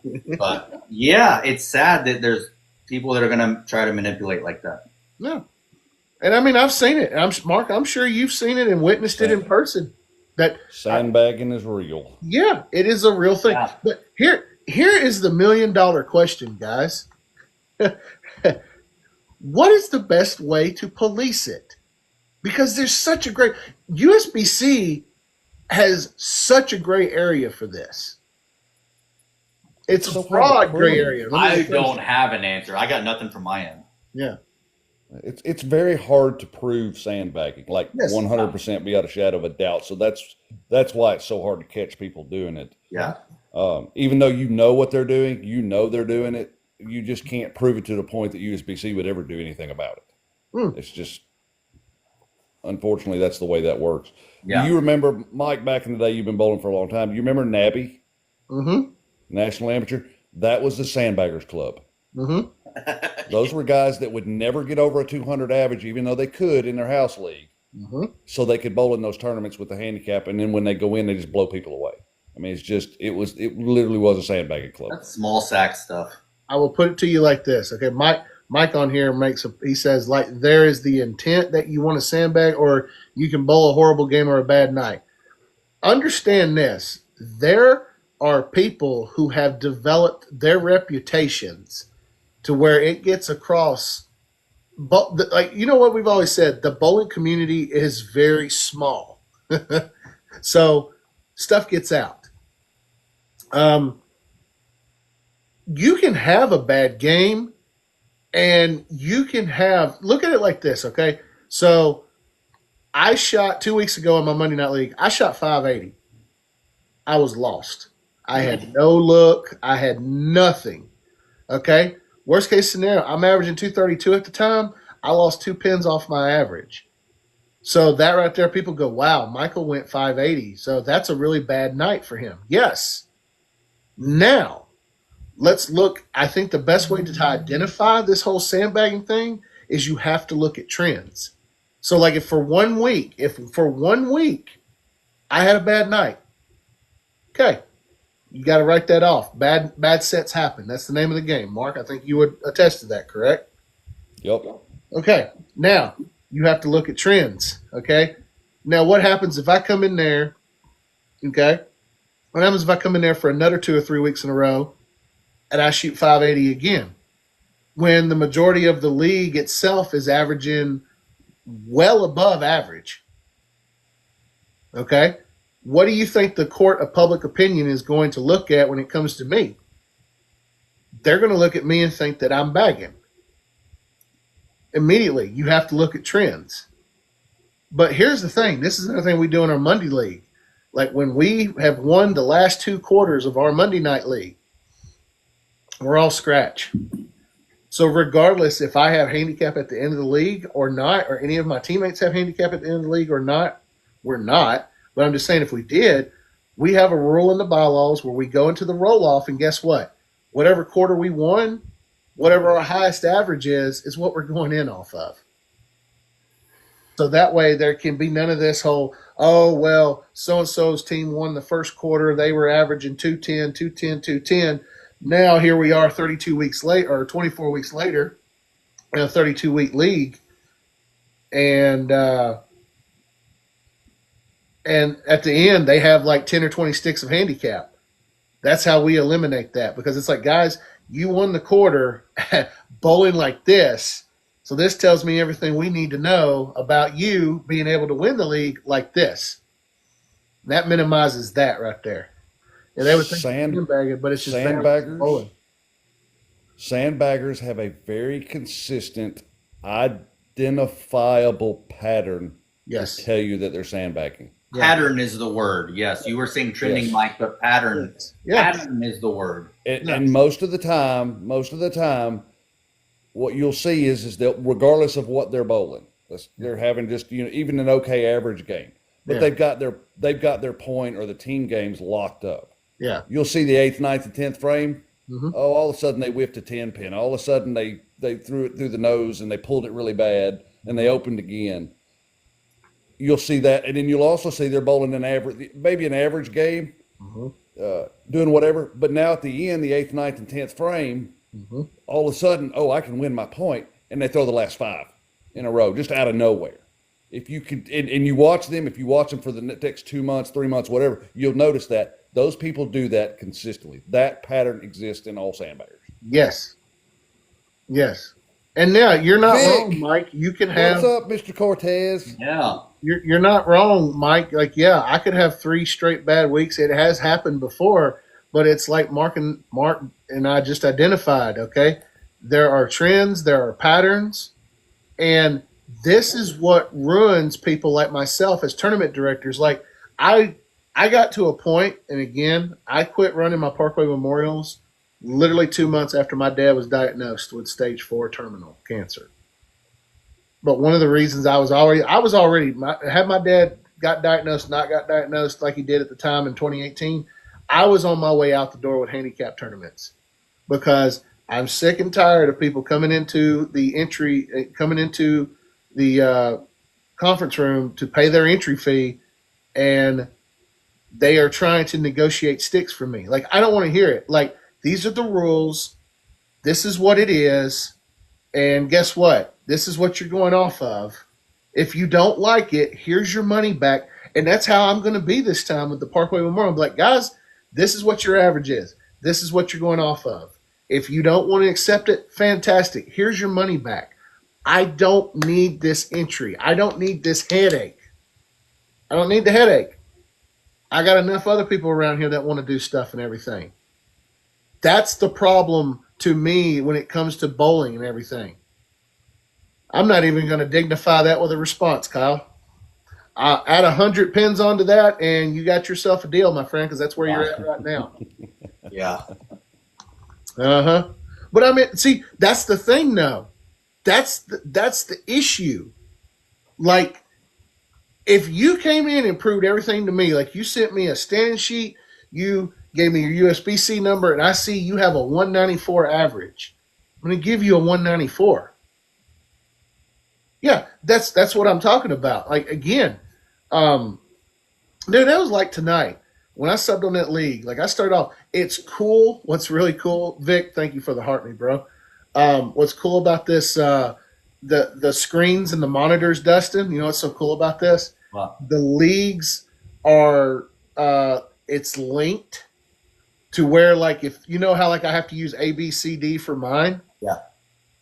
Michael Weber puts the names in, like if you start on lane 1 and he puts the format of what the tournament is, like they move lanes, at the end of each game, the scores transfer over to 1 and 2 to 3 and 4. Nice. You know, 9 and 10, it goes back to 1 and 2.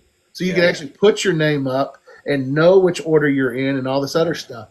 And another thing about it is it actually posts, like, after game 1, it showed, like, me, and it said, your 192 game was the 55th best scratch score of that game. The coolest stuff in the world. But I digress. But my thing is, it's just like I said, there's patterns to it. And back in 2015 when I bowled Southern, when it was in Birmingham, they actually disqualified a team because of falsification of averages. And guess what that does? See, that hurts everybody. That's what a lot of people don't understand. So these tournaments like Southern, which is like, God, how long are Southern? I haven't bowled a Southern in so long, Mark. Have you bowled a Southern in a while? Okay. I don't even hardly remember what those are. Okay, no, the Southern Bowling Congress. That's what I'm talking about. No, I don't think I've ever bowled one of those. All right. Well, I bowled this one. It's like usually a 2 or 3 month tournament. Okay? So after the scores are done and everything, they go back, they re-verify, they do all this other stuff. So they end up sending you your check in the mail if you cash.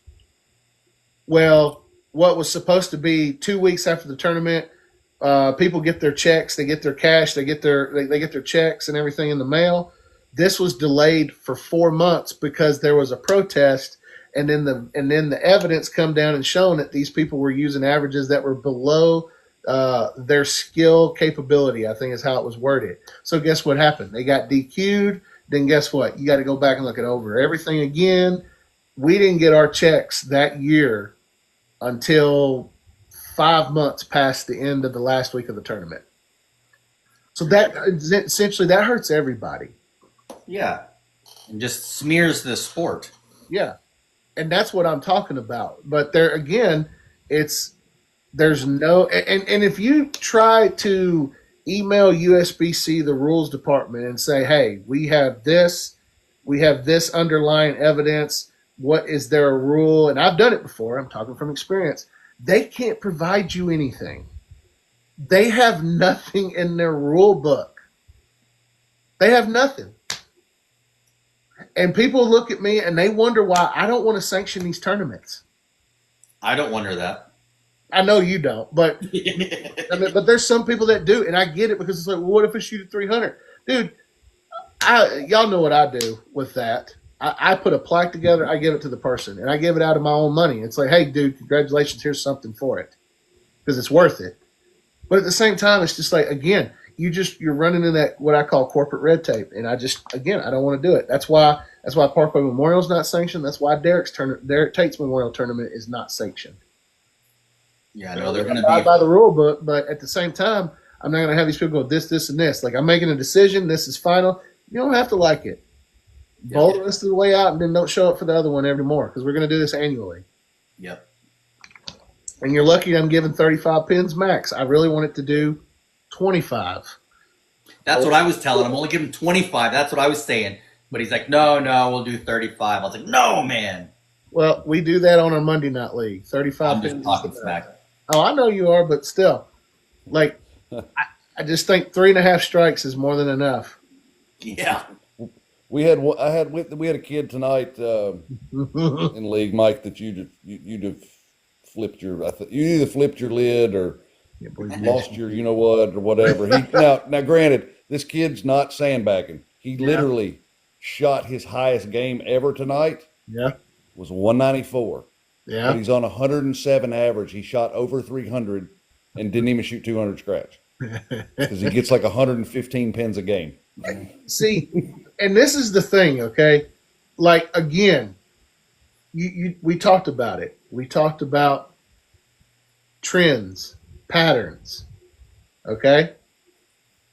It's one thing if you see them doing their, like, oh, my God, I've never bowled this great before. And then they really go nosediving way under their average. That's a trend. That's a pattern. Sorry. And like Josh, I believe the USBC would be hard to deal with. No, not at all. Not the good old USBC. Yeah. Those are the most easygoing people ever. Yeah, okay. Anyway. So Mike, it is 12:51. Okay. Yeah, we went. I'm sorry. Not at all. You're good. You can put the blame on me for going overtime. I'm perfectly fine with it.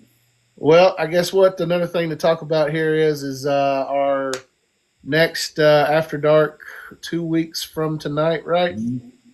Yep, and next DGAB podcast. Yes. You give us the particulars on that, host. You are the man with the plan. March 8th, correct? Yes. March 8th is the next DGAB podcast. I think 2.3, season 2, episode 3 or 4. Yep. But the next. Are you going to do like me? I'm just going to go straight in with like the total amount of episodes. Yeah, you like the X's. You like the total. I like the seasons. But our next one is the three of us, you, myself, and Curtis, talking all things tournaments. Yes. The tournaments you have coming up, and that'll be actually a week before the March Parkway Memorial Tournament. Mm-hmm. Talk about that, and we will cover all things, things tournaments. Mm-hmm. I'm going to sneak into that one. Okay, Kyle. I got you, buddy. No, Victor. I was not trying to. Yeah, Josh loves tournaments. I know you do, bro. I know you do, broski. We could easily go past one. We've talked about it before, but we've decided to try to keep a 90-minute cap on it. But as you can tell but it was whatever. We're gonna see what you did there. Caps. Put a cap on it. Damn, you got me. I'm going to have to drive by that day. All right, Kyle. Be good, buddy. Appreciate it, Kyle. Mark, thanks for dropping in, man. Again, thanks for the information. I'm now educated on a couple things, Calcutta. I like it. Hey, before we call it a night, I've got to ask Victor. Victor's in here. Victor, what do you think of Calcutta?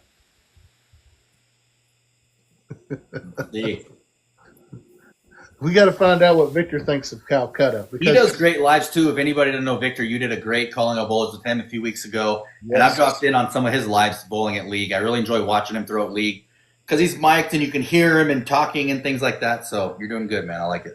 You were talking about butterfly collections? Yes, we were. Would you mind if I bid it on you to win a tournament, sir? And the good news is you can buy it for half of what I'm going for yourself. Yeah, that would be interested knowing his take on being backed in tournaments, how he feels about being bought in tournaments. Yeah, that's why I asked him that question. Yeah. Oh man, Victor, are you for sale? yeah. You know, we may have to, Dustin. Buying me is fine brackets. Well, so we've learned this tonight. Buying Victor is fine brackets. Hell to the no. You know, we might have to try that, Dustin, on one night on Damn Good Average Bowlers. Say, all right, guys, we're going to do a Calcutta of who's going to have the highest scratch series tonight. How much do you want to bet? What, a Sunday night league? Yeah. Somebody's going to throw 50 cents at me. Victor's services are always for sale, but they are not for rent. Yeah. My God, you can buy me, but you ain't gonna rent me. Yeah, you ain't going to rent me. Don't. But everything's for sale. Oh, guys, no, this was great. No, yeah, Mark has that right. Yeah, I know he does. Oh man, nope. So, yes, March 8th. What time are we doing it, Dustin? 6 o'clock Central. I think we said 6 o'clock. Yeah. So basically, you guys are going to kind of get a good delve. We're going to be delving into my mind. Dustin's going to be directing the way about just the generalization of tournaments, how I feel from being, I guess, from the bowler's perspective and from being a tournament director's perspective. So it's going to be a lot of fun. You might get some juicy tidbits from me. And this Sunday night for DGAB current members, we will be doing the DGAB Token Strike Challenge after League Sunday night. Mm-hmm. We'll be on the live for that, so you guys check it out and see what you think. And hopefully it's going to – that's another thing too. So with Victor in here. So Victor, don't know if you heard, but for the Derek Tate Memorial Tournament, the sweeper happening on Friday, we're going to have a what did you call it, Dustin? A token Strike challenge from 4 to 5:30, 4:30 to 6. I'm sorry, 4:30 to 6 on Friday. Then we do the sweeper on Saturday at noon. After that's over, we got another one of those, and it's basically going to be what, $1 a try. Yep, $1 a token. Yes, Bring as many strikes in a row as you can. That's the name of the game. Yep, throw as many strikes as you can, and the winner is going to get half of the total prize fund. The other half's going to go into a, what was the number on that, Dustin? You talking about for the tournament fundraiser aspect for Yes. for Oakland's college fund? Yes. What do you call that? You had some numbers and stuff.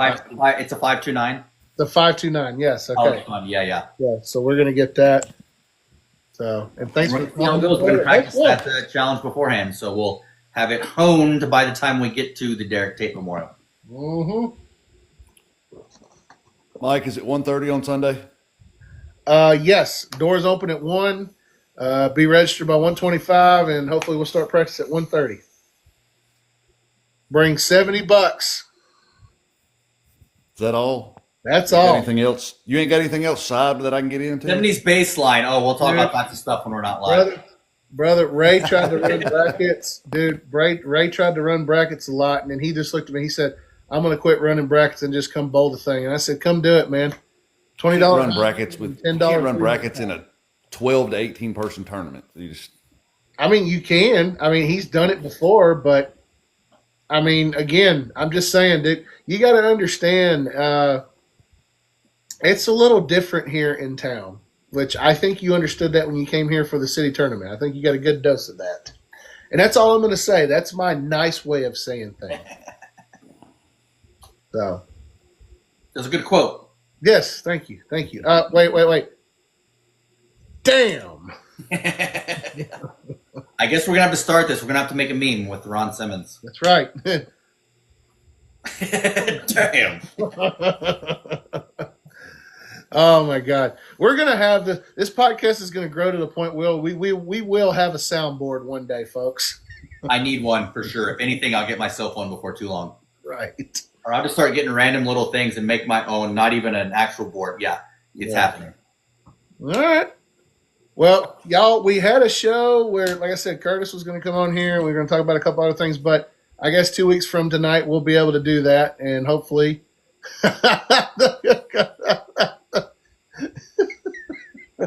D.I. Jesus. Yeah, Jesus.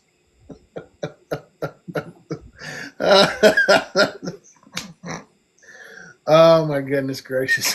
All right. I forgot about him. I just saw him hanging out over there. Oh my god, yeah. So, but yeah, guys and gals, thank you so much for joining us. Mark, thank you for coming on and providing such wonderful insight for Mr. Caps. Yeah, man. Thanks. And no, man, like I said, so we want to say thank you to Mark for playing the role of Curtis tonight. And a few more. I'm gonna get a few more likes in right before we hang up. So we're at 3,000 likes. I do appreciate it, guys and gals. Curtis, we hope you're good. Hope the folks are good and everything. Yeah, like Mike said, Mark, thanks for joining in, man. Yeah. Yep, my pleasure. And don't forget to send Mike jokes for Saturday morning dad jokes with Curtis. So he has an endless supply of those to go. I need a couple of new ones. I really do. I need. See, here's the thing. Curtis ain't working Saturday mornings. I think that's why I quit doing them for a bit, because he's starting to work nights again. So I'm going to have to do it when he comes in there right for his shift. Yes. To get him to set the tone for the night. That'll probably be what I have to do. Yeah. Catch him at the time right clock. now, he's already to start his saying night very off loudly. right. You know, another thing we could do for League too, I've seen trending as TikTok clips. Just go to film a few different people, however many different people, like, hey, Mike, what are you going to throw tonight? You know, record like, I'm going to throw a 602. And then it shows like I threw a 437. You know what I mean? Or something like that. Lawyer brought that idea up to me too on Saturday, Saturday when I was when he was down there practicing, and I stopped in for Steven's 50th. And here's another thing too. He did the whole really, really old picture challenge where like it was a picture from a long, long time ago, and you get your friends to autograph it, and they look and see what it is, and they're like, oh my God. So we've done that to about, I'd say 8 people, Curtis included. What's the picture? It's basically like an old picture from when you were young, like something you look at. Oh, yeah. Okay, they've done the celebrities and stuff. Okay, yeah. So we did that to a couple of our bowlers. I'm waiting on him to do one more, and then he's going to send me the video clips, and I'm going to turn it into a TikTok video on the. That reminds me, I need to put that picture on here, make a video, just put that picture up there for a short period. But I've got a picture of me somebody took from in front of, standing out on the gutter capping. When I was 14 years old, I have a mullet with my sun-in bleached hair, a pink Panama Jack T-shirt, and stonewashed blue jeans. Yeah. It's hilarious. Probably had a pair of shoes on before the bowling shoes. Heck yeah. Yeah. All right, y'all. Yeah, my bowling shoes rolled into Cott Johnson's, if anybody remembers that brand.